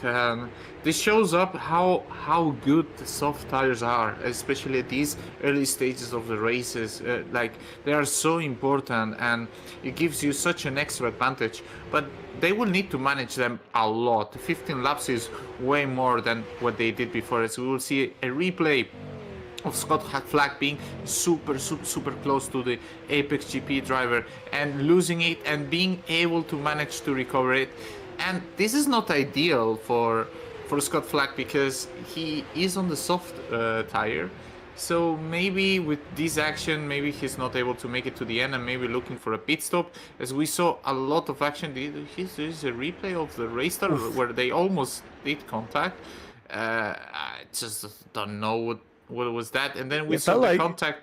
Giuseppe was on the wrong side of the grid and was trying to get there, but ran the outside. You can go through the other side, and then we saw the contact between Taras and actually Saracino himself in the race start, and then we also had a contact in Lecombe with Patrick Rosiak and Jasse Latinen. I think there's been more contact while I've been watching these replays, by the way. Yeah, probably. And I think right now the moment is to watch live action, and we see Saracino having to defend from Mateusz Majka. Saracino on the harder compound, he will not be able to defend into Lecombe, and Mateusz Majka will try to make the move stick, and he does. He does make the move stick right now in lap 3. And it's important, all these contacts I was mentioning. As we see Latinen struggling there at the exit of those section. And we see also side-by-side action. Mateusz Dabrowski side-by-side with Patrick Rosiak, which was one of the drivers who was with an incident of lap 1. These contacts actually damage your car and makes you lose performance. So Rosiak's recovered well though, because he was outside the points, wasn't he? He was down to 17th.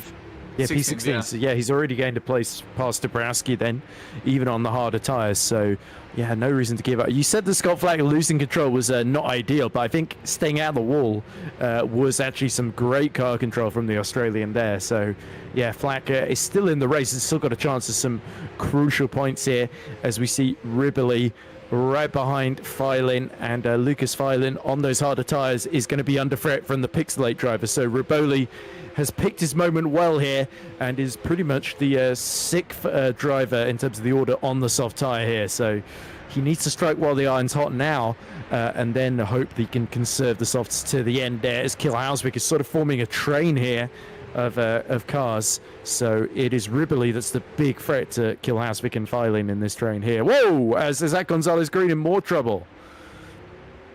Yeah, well, he's have had it's Paparinopoulos, sorry.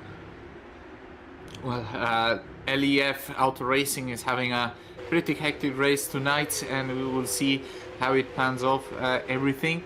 Right now, we see some drivers also DNFing. Perseus Miriam out of the race.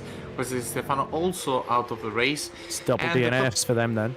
Yeah, double DNFs, exactly. And Victor Bernat and Raimond also DNF'd. So double MS DNF already. Spa is over for them. So we see Menoclon fighting side by side with Patrick Rosiak. Patrick Rosiak trying to get the position from the Dutch driver. Oh, trying to look for the inside. Yeah, these fights are hurting the Polish driver to actually climb even further in the field, as we see a cut from Menoclon, one less he can do through the whole race.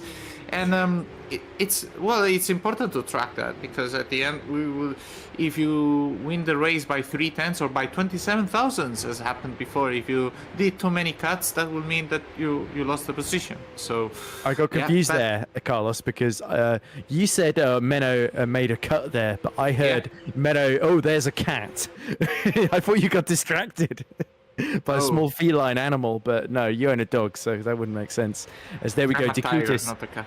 Yes, exactly. There we go. So, look at this, Decutis then trying to pull away from Andrzejewski, but Andrzejewski a tenth quicker the previous lap. They cross the line now, and we cut back to Flack, who's caught right back up to the back of Zabinski. While Flack was having his crazy moment at the top of Radion, Zabinski was being passed by Frank Hamming then, and now it's Scott Flack's turn, as well as he positions himself well to make an attack down the Kemmel Straight. So this time he's got to hope he doesn't catch too quickly in the dirty air here, as we saw it get very, very dirty at the top of the hill, and Flack having to keep very, very light on the steering wheel, as again you can tell he is struggling to keep in close behind. But this is where the soft tyres will come in handy. He's got the momentum, he's got the pace, he pulls alongside, and he's going to have the line. That's going to be P8 for the overpowered driver, and Scott Flack gains another position in the top 10, just about gets it stopped in time, and continues to make progress up the field.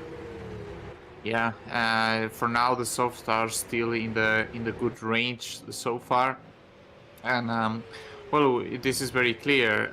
Saracino is the first one who is leading the hard runner pack, and we will need to see when he's able to catch up all the drivers in front.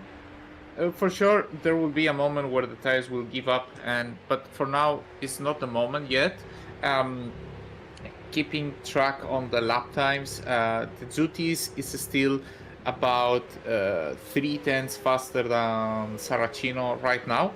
He's doing 52.9, whereas Saracino is doing 53.2. And Jesse Latinen is actually struggling a bit. He is racing slower than Saracino quite a lot. He's racing 3 tenths slower a lap. I wonder he if might be that... damaged from the contact with Rozak at the first lap at Le Com. Yeah, for sure. And sometimes damage is not visible on the steering, although here it's hard to judge if there is a bent steering, but there is downforce loss also for a damaged car, so it could be very the case. And yeah, Latinen is racing in 53.7, whereas Lorenzo just did 52.6, so that's not enough to actually have a chance. He will need to be close to 1 second a lap. Oh, big crash. And the rear wing is gone. The steering is almost certainly bent, and I think that's Massimiliano Riboli's day over. So, unlike Scott Flack, not able to keep the car out of the wall there. And he was right behind Kilhausvik, and this was him just pushing a little bit too hard, I think. He wasn't that close, actually, but does he close up? Yeah, here we go. And then, yeah, too much momentum on the outside there. And, yeah, he has a massive spinning, a crash into the wall. Yeah, this... you need to be very careful in these kind of corners. Just the last thing I wanted to mention about that is how important it is to keep smart in the first lap. Even though you are fighting and these positions are important, if you damage your car, you will be eventually not being able to pull any kind of pace during the race. And this is a very important thing to keep track. And yeah, it's probably lessons learned for Jase. Yeah, certainly, but you can still get some very, very solid points out of this one, especially now that the boot's on the other foot, so to speak, with Team Shiba looking to win, and they've got another car in the top 5. So, yeah, it's already down to Taras to try and turn things around. He has actually been lapping a bit quicker than Andrzejewski last couple of laps and starting to pull back away from Micah, who had been starting to catch him. Look at Zabinski just arriving sideways for the exit of the bus stop chicane there as he tries to put pressure on Frank Camming here. So this has been a pretty solid day's work from Zabinski. If you look at, he had a bit of a couple of races that he'd had to miss earlier this season. Mr. Silverstone only got an 11th place in race 2 at the Nürburgring. His best result for Zabinski this season was 6th in the reverse grid race at Indianapolis. So it's good to see him consistently in the bottom end of the top 10 and giving a bit of trouble to some of our front runners in the championship. Here's Menno Kont, though, just ahead of Dabrowski, the second Hyperion on the softs, interestingly. But Menno is getting still a bit of a tow from the back of Patrick Rozak, who has gone from 16th to 12th after his spin. His next target is Owen Kilhausvik then. So can Kilhausvik add another victim spinning while trying to chase him down into the wall?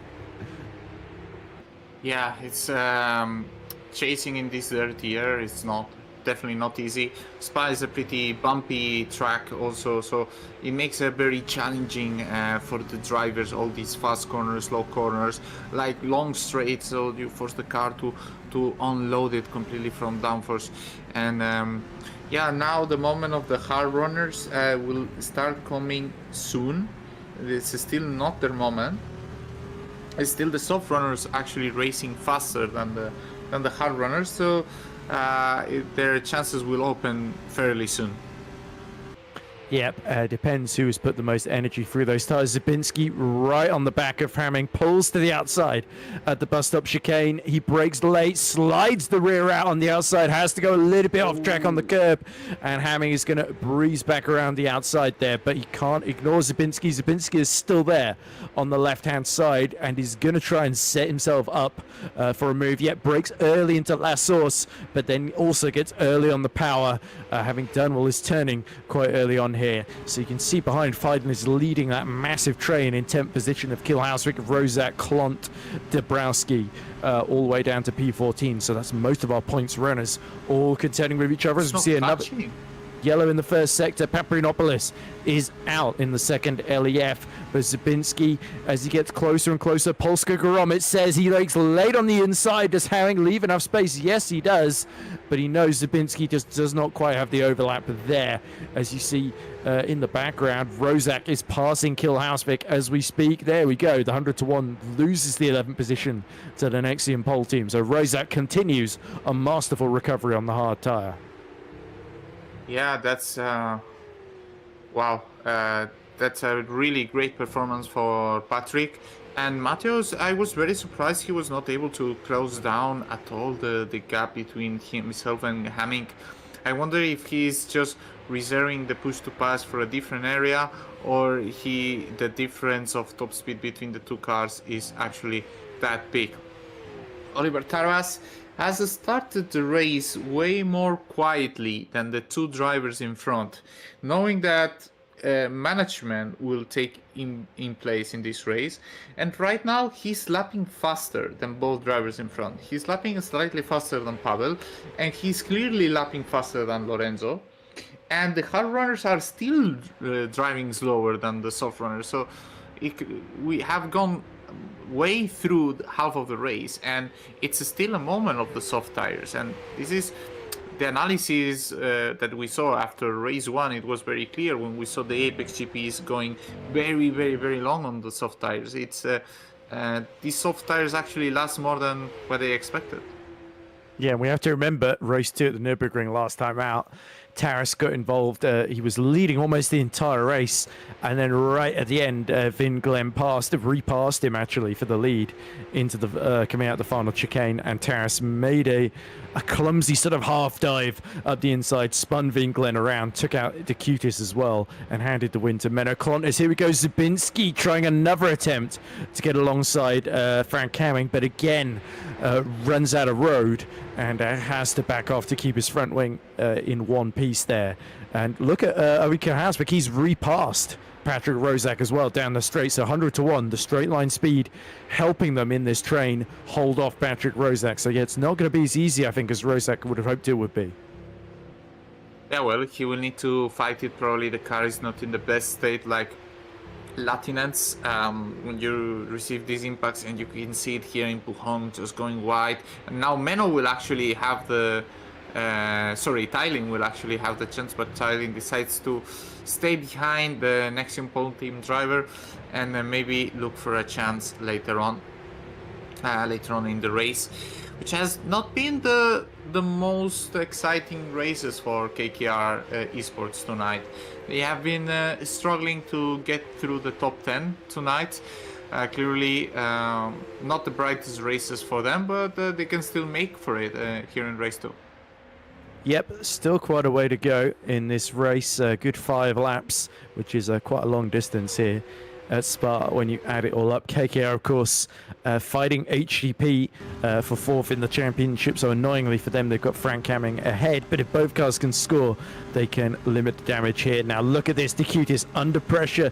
This is Andrzejewski under pressure from Taras, who pulls to the outside on his soft tires as Taras kept them in better condition. He's going to brake late. Will Pavel Andrzejewski turn it on? Wow. Just gets out of that one there. That was incredibly well judged from both of them, but Oliver Taras up into P2 and is now surely going for the lead now. Yeah, Oliver is racing very fast right now. He did a 52.75, which is 3.5 times faster than Rozak off track. Oh wow, he went flat. Oh wow, he went flat out there. So watch out with the cuts. And that's there is a Menno. correction. Yeah, that's Menno. That's Meno and stays behind Rojak, and now he loses probably the position with the Hyperion, with Mateusz Dabrowski, which is still in the soft tire, keeps the inside in no name, goes wide. Probably Meno will have now the chance for Puhone in the inside. Actually, no, backs out. Backs out. Oh wow, that's interesting. And now the soft tires, they're still racing faster than the hard ones. So I think clearly the choice tonight was to select the soft tires for race 2. And Roy Seifert. Yeah. Patrick Rozak does not like that Lecom chicane because it doesn't seem to have treated him terribly well in this race so far. The collision with Lampner on the first lap and then flying here with 5 laps to go. But of course, that P2 in race 1, still good points banked from the next in pole team driver. So this is what happened. He was getting the tow from the back of Kilhausvik. Oh wow, he's not even closing. Oh, it's the closing speed. He just gets completely caught out, and then by the time he's realised what's happened, he sort of knows he has to cut the track, and then he's just causing absolute chaos for everybody behind him. Yeah, that rejoin affected Meno, and he actually lost the position because of that. Ooh. So there would I think Sabinski has just passed Hamming, by the way, for P8 in all of this. Oh, yeah, he did pass Hamming. Zubinski on hard, and yeah, both on hards. And we can see here, actually Hamming going for the attack now in the Camel Straight. They are going side by side through Lecom, but Zubinski is clearly ahead, makes the move on the HGP driver, and goes for P8. He is 5 seconds behind Scott Flack. Scott Flack right now it's racing in 54.0, so not the greatest of lap times, but maybe if we see a move there. Guzowski tapping the back of Dabrowski. Yeah, that's not ideal. And now, yeah, Guzowski in P15 also going a bit wide there in no name. Watch out with the cuts. I was about to mention Roy Seifert with the chance to actually score 1 point for HGP Motorsport. He will probably have the upper hand later on. There are some drivers on the soft tires still.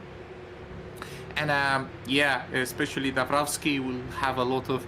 Will need to make his car giga to keep the place. Yeah, Oliver Taras, by the way, 4/10 quicker than Decutis the previous lap. So Decutis is fighting back every other lap. Last lap, actually, a 10th quicker. So Taras now dips into the 153s. So we are starting now to see the hard tyre be the slightly more reliable tyre as the softer, some of the pace from it is going away now. So as it's starting to wear. Oh! And Seifert gets hit in the back there. Who was that? It was Falkenhayn. So that's going to allow Gonzalez Green up to P17 there. Yeah, here the fights for the last points position is very fierce, and there is a lot of action. Like every time there is.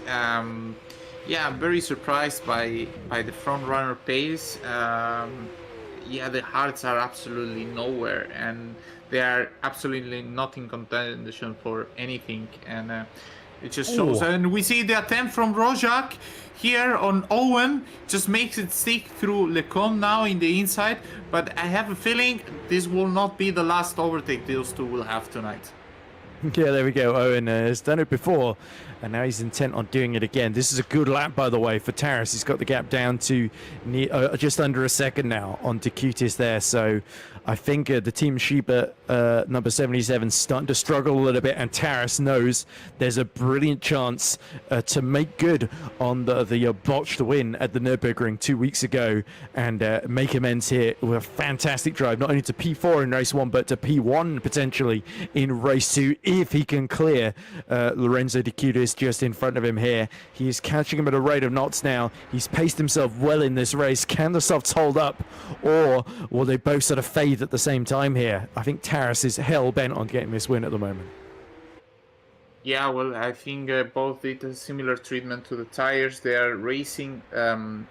Taras is racing faster right now than Lorenzo. He was 3/10 faster, and there is quite some laps to go still. Like these last 3 laps can be very, very, very long for Lorenzo, which is when the soft goes very critical. And But yeah, right now this race, it's very short. There is a lot of push to pass action, so they will both have available a lot of seconds of the push to pass to abuse it, and in their attacking chances and defending chances. Yep, closest fight other than this currently. Whoa! And Decutis, the rear is just stepping out on him through Brussels as well to catcher actually. But now Taras senses his opportunity beckoning. Just a few more laps to go.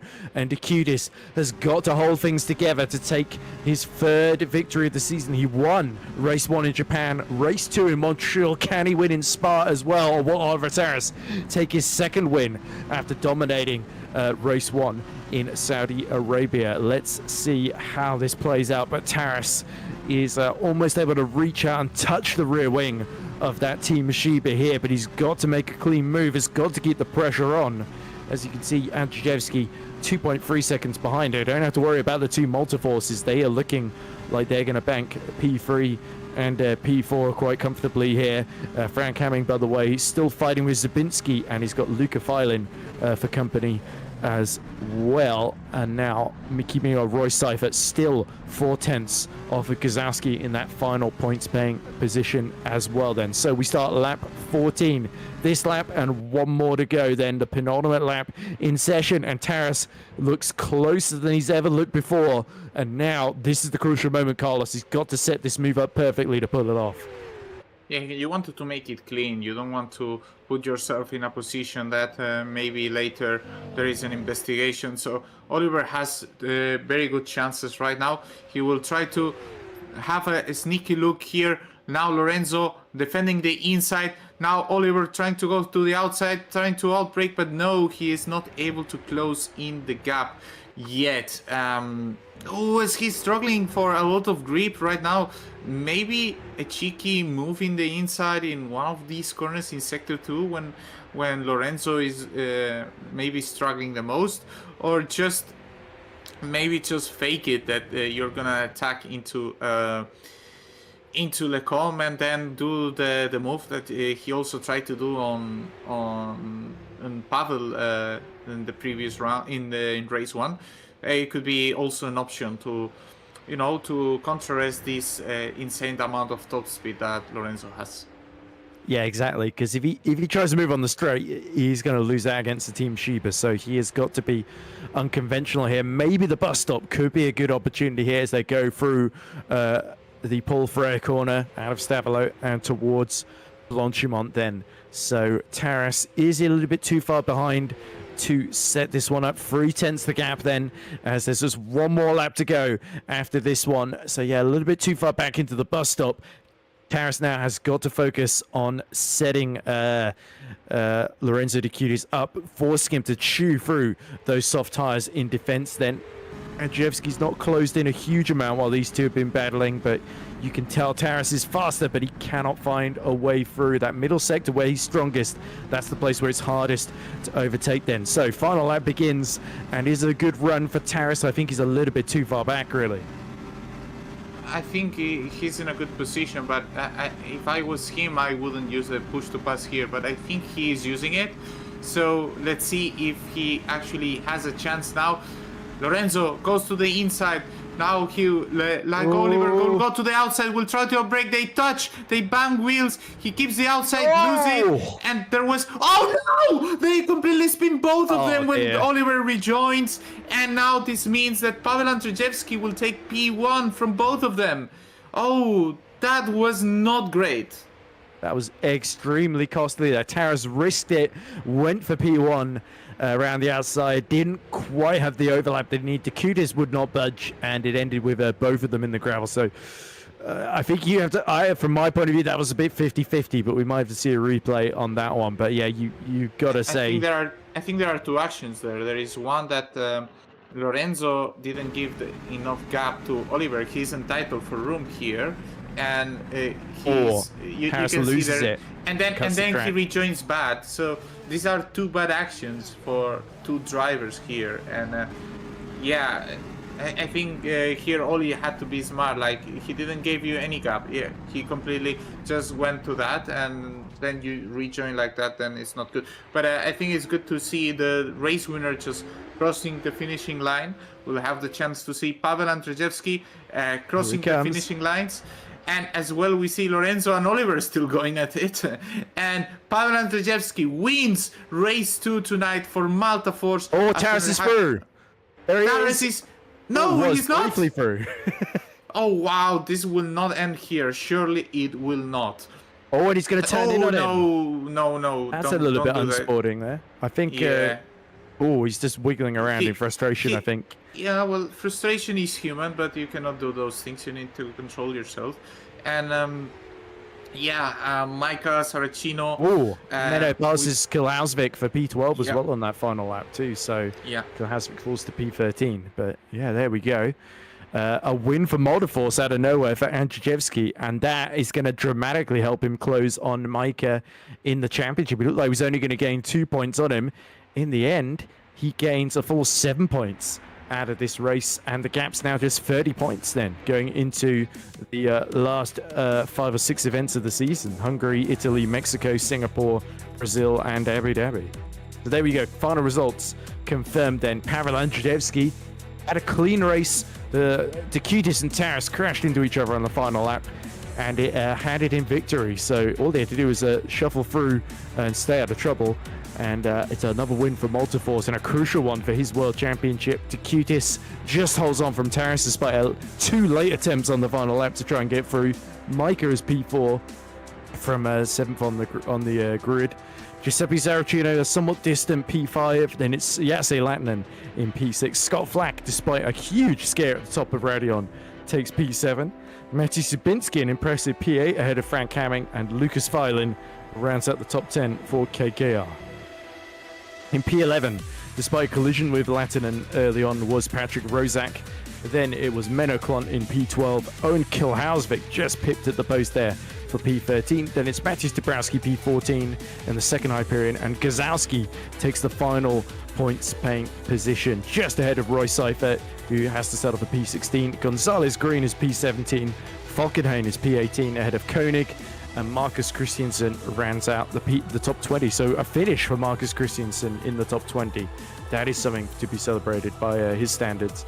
Then it is Moritz Azeli in P21, our final finisher, and Tony Paparinopoulos crashing out along with Riboli, Burnett, Van Soest, Miram, and Stefano. So yes, not a great day for any of them, really.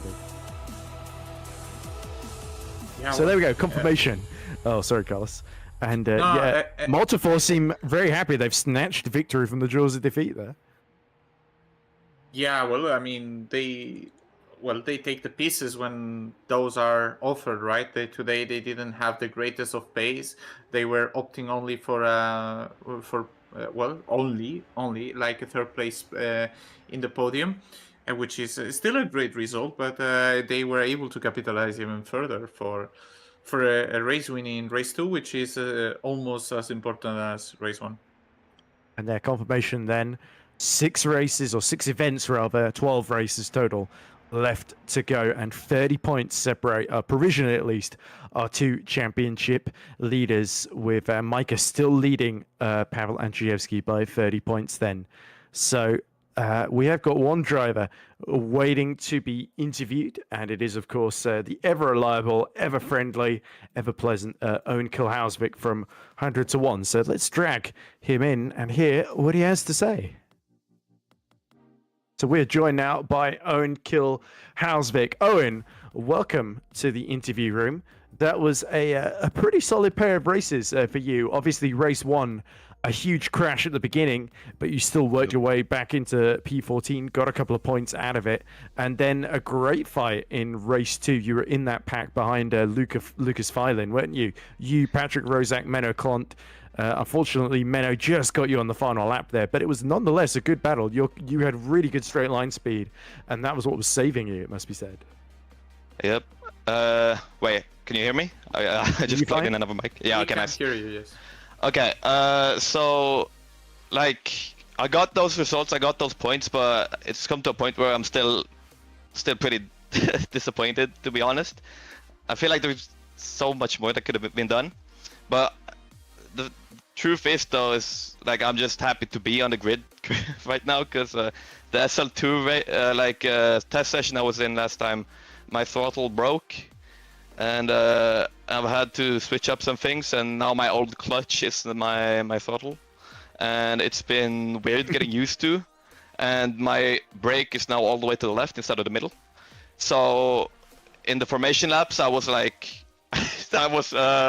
my left foot was in the air, braking nothing, and I wasn't braking. Brake. Like, yeah, legit. There was some adjusting needed, but I got used to it, and it feels decent now, pretty good. But what I'm like the most annoyed about is like qualifying. Like I know that's like my biggest weakness. I don't really do it, like practice it, really. I was gonna say, I'm pretty sure I did see you do laps in qualifying. It's just they weren't amazing. I did do qualifying laps, but I didn't do much before that. 21. Yeah, like there was so much time to be gained there, but like I kept forgetting every time to put my brake bias up by 0.5. So I went to the first turn and locked up and like the rest of that lap it was pretty good. I was like up 2/10. There was like 5/10 up there. I could have been top 15 easy, but yeah, I just messed it up. Was my bad. And yeah, the race 1 wasn't. I did my best. I feel like probably could have done better with like just pace in general. But race 2, I just made some mistakes because it's so warm in my room. I was sweating like crazy, and like I was getting distracted by like the bubbles on my face, like the What? the water, the sweat. Oh, sweat. Okay. Yeah. Let's just say if you're bubbling, then how hot is your room? Is it like an oven, a literal oven that you decided to do the racing? Yeah, basically. Like this fan isn't doing anything. It makes sounds though. Okay, I'm turning it off. Oh wow! It sounds like you've had quite an eventful evening then, Owen, and not the most an unpleasant and sticky one, but nonetheless, you got some extremely handy points for your team. As you say, you're saying you felt disappointed. I hope you're not comparing yourself to a certain recently banned driver that was competing for your team until not too long ago. But we probably won't dwell on that. But yeah, I think by your own standards, that was definitely a very, very solid go. Didn't you have a very good race here at Spa? No, you had a horrible race here at Spa last year, didn't you? Because you got horribly taken out, didn't you? Yeah. I mean, I'm kind of happy that the practice from last year kind of came in clutch because they didn't really practice so much this year, but I felt very comfortable quickly, and like I knew what to do with the setup, kind of. Carlos, do you have any questions before we let Owen go? Well, how was managing the race with such a disparity of top speeds? Because we have seen some drivers with very, very low top speed and very high. How did that well for you? Because you had many chances because of your top speed tonight. Well, this whole season I've had setups that are more like top speed focused, and like throughout the season I've been kind of used to it now, and just I've seen in the practice service what like been paying attention kind of to what people have been doing for like top speeds, and I just try to do one up them. And so doing low downforce setups I've been kind of getting used to, and so coming into this race it was just kind of like same approach as the other races, and was also kind of reminding me of a few years like Indianapolis, where I did my best race basically, I think, and with a low downforce setup. So I'm excited for Italy as well, which will be my next and last race. I won't be here in Hungary. I will be in vacation, the Philippines, and then yeah, Italy, and then I will move away from my rig and give it a seat. I guess Monza, isn't it? Okay. I think. Nice. It's like, you want to join him on holiday or something, Carlos? This feels a bit like I'm normal going to business. Sardinia. All right, okay. So The next race is in Monza. I meant like that's Yeah, my last race, but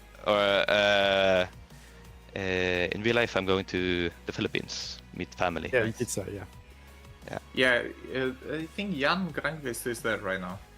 In the Oh, really? Philippines.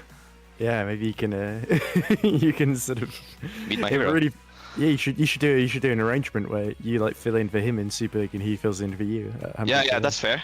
I think that's fair. mutually, both parties are mutually benefit. You could be the Jake Denahan of. Yeah, sir. I can do that. Yeah, anyway, but you've left big shoes to fill in for Hungary, but we look forward to seeing you again in Monza. Always a pleasure to talk to you, Owen, and well done on getting that P14 and P13 today. It may not sound like a lot of points, but everyone counts for 100 to 1 this season. Yes, thank you. See you guys. Right, then, so as we let Remco Hausvik get ready to go on holiday, let's drag in the Multiforce GP team. They had some interesting stories to tell about those races, with Pavel Andrzejewski, of course, the winner in race 2, and Mateusz Majka finishing outside the podium in both races, interestingly for him. So his championship lead cut down. Let's drag them both in and hear what they have to say. So we're now joined by Pavel Andrzejewski and Mateusz Majka Dzień from dobry. Multivoice GP. Polska So- górą. Okay, shall we start with Mateusz first then? So Mateusz, of course, you qualify P6 in race 1. The race seems to be going along well until you come into a certain teammate of yours who might also be in this call at the same time. So you might want to watch. I mean, say whatever you want about each other, but let's not be too harsh, guys, about what happened. But obviously, you come off the worst of the contact, still recover to P7, just miss out on the reverse grid draw, and then work your way up to P4 by the checkered flag, with unfortunately more good luck for your teammate as the two leaders crash into each other and gift him the win. So you had a 46-point lead in the Drivers' Championship going in, Mateusz. It's been cut now to, I believe, just 30 points. So a tough day for you, but you still got to the end and got the best out of it. But you must come away feeling a bit disappointed. I don't think I'm disappointed about the result. Like the situation with the power, it was just a racing incident. Like the things like that happens when you're racing with each other. To be honest, we were betting each other on which track there will be contact between us, and I think that corner on Spa was in top 3 tracks to do It's that. very Hamilton such a Rosberg, thing. isn't it? Yeah, such that thing. But yeah, overall, I'm quite. I would not say it happy, but it was good. The both races, looking on the quali where I didn't put the good lap, starting from P6. Overall, it was good. Even with these mistakes, managing to finish P7 was a quite good result. There was no pace from my side on this round. The Apex GP cars, also Lorenzo was way more faster, also Pavel. So yeah, it was just giving all of the pace I was able to. And yeah, congrats to the Pavel. Strong race 1, more stronger race 2, using the mistakes of the rivals, and we keep pushing. Are you concerned going into Hungary now? Because it does feel like these other teams, in particular Apex and Team Schuber, have both caught up to you guys now, given that you started the season so strong. The wins aren't flowing so consistently, and especially the luck's not always been on your side, has it, Mateusz? It's all depends on the track, I think. You can say that on the Canada we were struggling a lot. Then we switched to the Silverstone and Nürburgring, and we were strong back on the top of the grid, and was, I think, way more faster than the rivals. So yeah, it depends on the track. It also depends of the amount of practice we'll push on that. I will not say that I practiced not too much, because I don't want to say any that kind of things. Just the rivals was better today, and yeah, congrats to them. I'm happy that the grid are very strong. I was doing everything in race 1 just to finish P7. It's not the strong result, so yeah, I'm quite happy that all the guys are keep pushing through the season. It's good thing that we can see that battles and other winners here. So yeah. Well, that's very gracious and magnanimous of you. Well, best of luck for the rest of the season, Mateus, and hard luck today. But obviously, you got the points that you did, and that's all going to add up together at the end of this championship. So thanks for talking to us, and I think we'll go on to your teammate, if that's okay. Yeah, thanks. So moving on to you, Pavel, you qualify P3 in race 1. And that's exactly where you finish, if I'm not mistaken, behind Rozak and Latin. And you had a couple of goes at Patrick Rozak. There was a move at the final lap, didn't quite work out for you. And then race 2, you held off Taras for about as long as you could. He eventually got through. Then it was quite quiet for you up until that final lap, and all of a sudden, you found yourself in the lead as the two in front of you spun into each other. So it was, I guess, I imagine a frustrating race 1.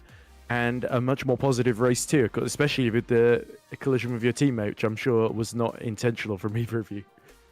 Oh my god, it was crazy run for me because I've been out on holidays for a week. Currently, I've came back home yesterday in the evening. So after I've unpacked myself, after I have welcomed my wife and had all these household duties sorted out. It was 4 p.m. today, so this was the starting point for me for the preparations of this race.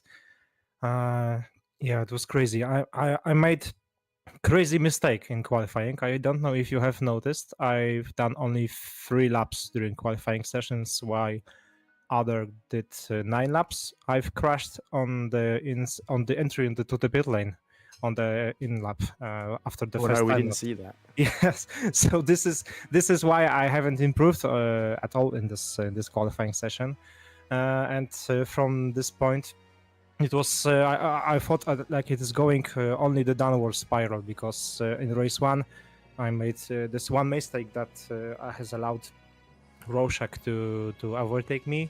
Then after I got overtaken, I was in dirty air, so Saracino started coming back at me, so he overtook me. We had a fight with each other for a couple of laps, and yeah, this has basically sealed the race for me, because I think that the pace today was generally very confidently to say that I could have won this race 1. But this is how life goes, and I had holidays, so maybe it's better to have holidays than win a race in GPV. And congratulations to Jase, because he had incredible pace. He didn't do any mistakes that would have allowed me to get him, to overtake him. Congratulations to Patrick Roszak, who had finally snatched a podium after this long period of bad results.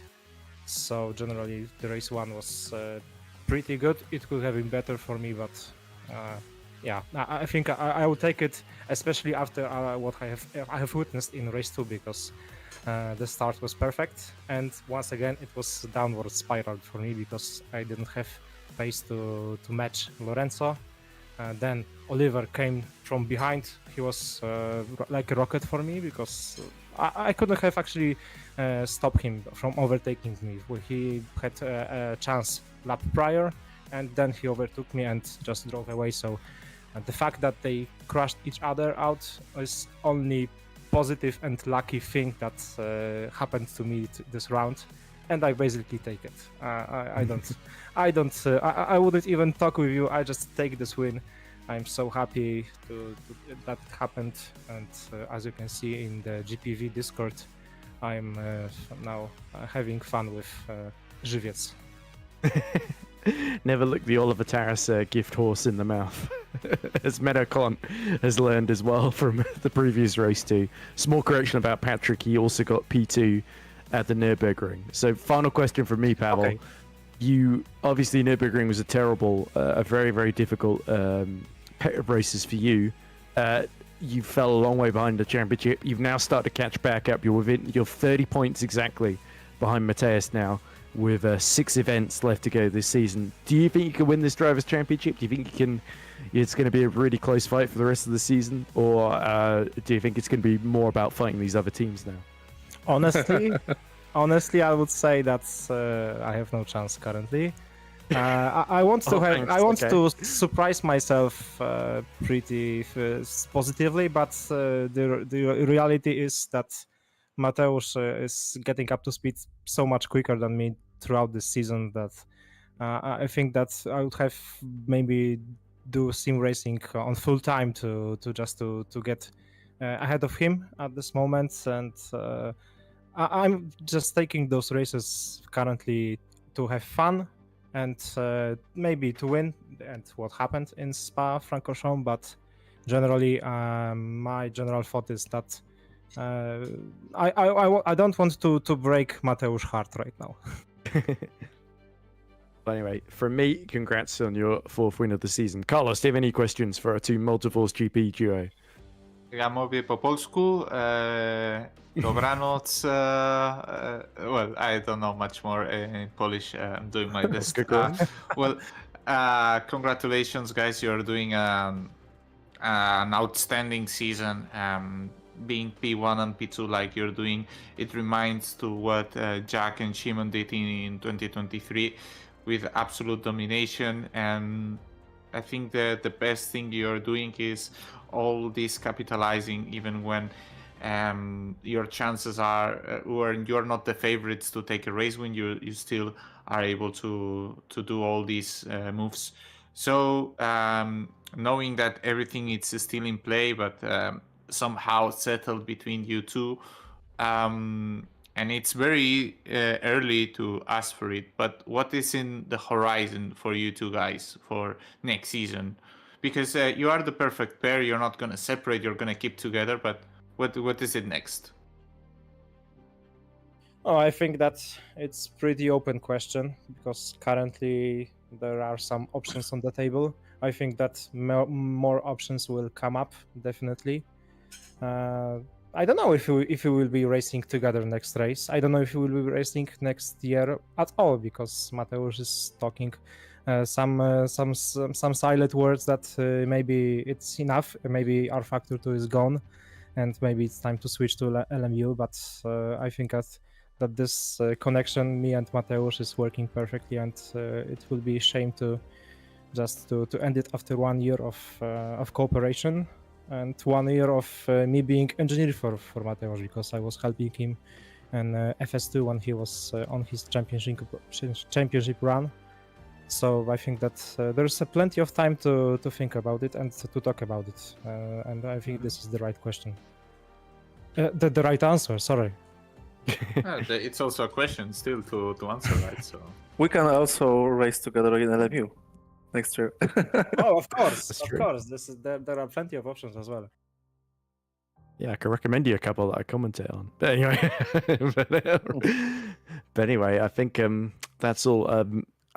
We did have Matthew McKinnon in the waiting room, but he seems to have disappeared. So I guess he just popped in to say hi to everyone. But I don't think there would have been too much to ask about KKR's race either way. But anyway, thank you very much to Mateusz Majka and Paweł Andrzejewski. And let's hope that championship fight continues for as long as possible. But yeah, from Multiforce's GP's point of view, they're getting closer and closer to wrapping up that team's title. I think the lead is now 170, 180 points. I think we're getting closer and closer to that sort of mathematical point where it's going to be increasingly difficult for your rivals to beat you. So keep up the good work, and thank you again for talking to us. That's a crazy amount, this advantage, but I think that I don't know where it will be sealed. Mathematically, I think I've done some calculations 2 rounds ago. It was like on the last round we would get it, or the round before. So there's the championship is not that easy as it seems to be. Yeah, it's these pesky other teams that keep scoring points.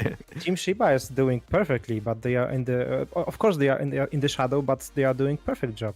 They are still at the front, just like we are. The Apex GP is doing the same thing. 8GP is also maybe the fourth strongest team in the pack, but I think it's still it's open about Team Championship as well. Yep, very wide open, and that's exactly what we like to see. So I think it's time to close the broadcast. So goodbye, Mateusz Majka and Paweł Andrzejewski. Of course, our winner from race 2, and congratulations on your big haul of points today. Dobranoc. Thank you very much. Dobranoc. Guys. Good night, dobranoc. Arrivederci. Okay, that's a different language. Why Italian? I'm not Okay. Italian. Oh. I didn't know this. Buenas Spanish word noches. Buenas noches. before. There Oh, you go. buenas noches. Okay. See, the GCSE in Spanish coming in handy, baby. I thought it was like good evening, not good night. It goes for good Noches, night. Buenos Noches dias is is night. good day. Maybe Pavel is just somehow showing that he will join an Italian team like Hasta Arrivederci, luego. Okay. Good night, dobranoc. Yeah. See you guys. All right. It's a good thing I don't know any rude words in Spanish. Not that I would try I and use can them on teach stream. you. Teach you. Oh I dear. mean, it will not look good. I think maybe the stream goes in slow mode, so let's Yeah. not do that. Don't think it quite works that way. I can speak slower, but we could try to go slow mo way. we already do that, don't we? Anyway, so I think race 1 was a thriller pretty much the whole way through, with Latin just about pulling the gap at the end, and there was that crazy fight for the second onwards. And yeah, race 2 really was defined by that collision at the end between Taras and Decutis. Do you think they're going to be regretting that right now? Neither of them wanted to be interviewed by us, so I assume they're both really upset.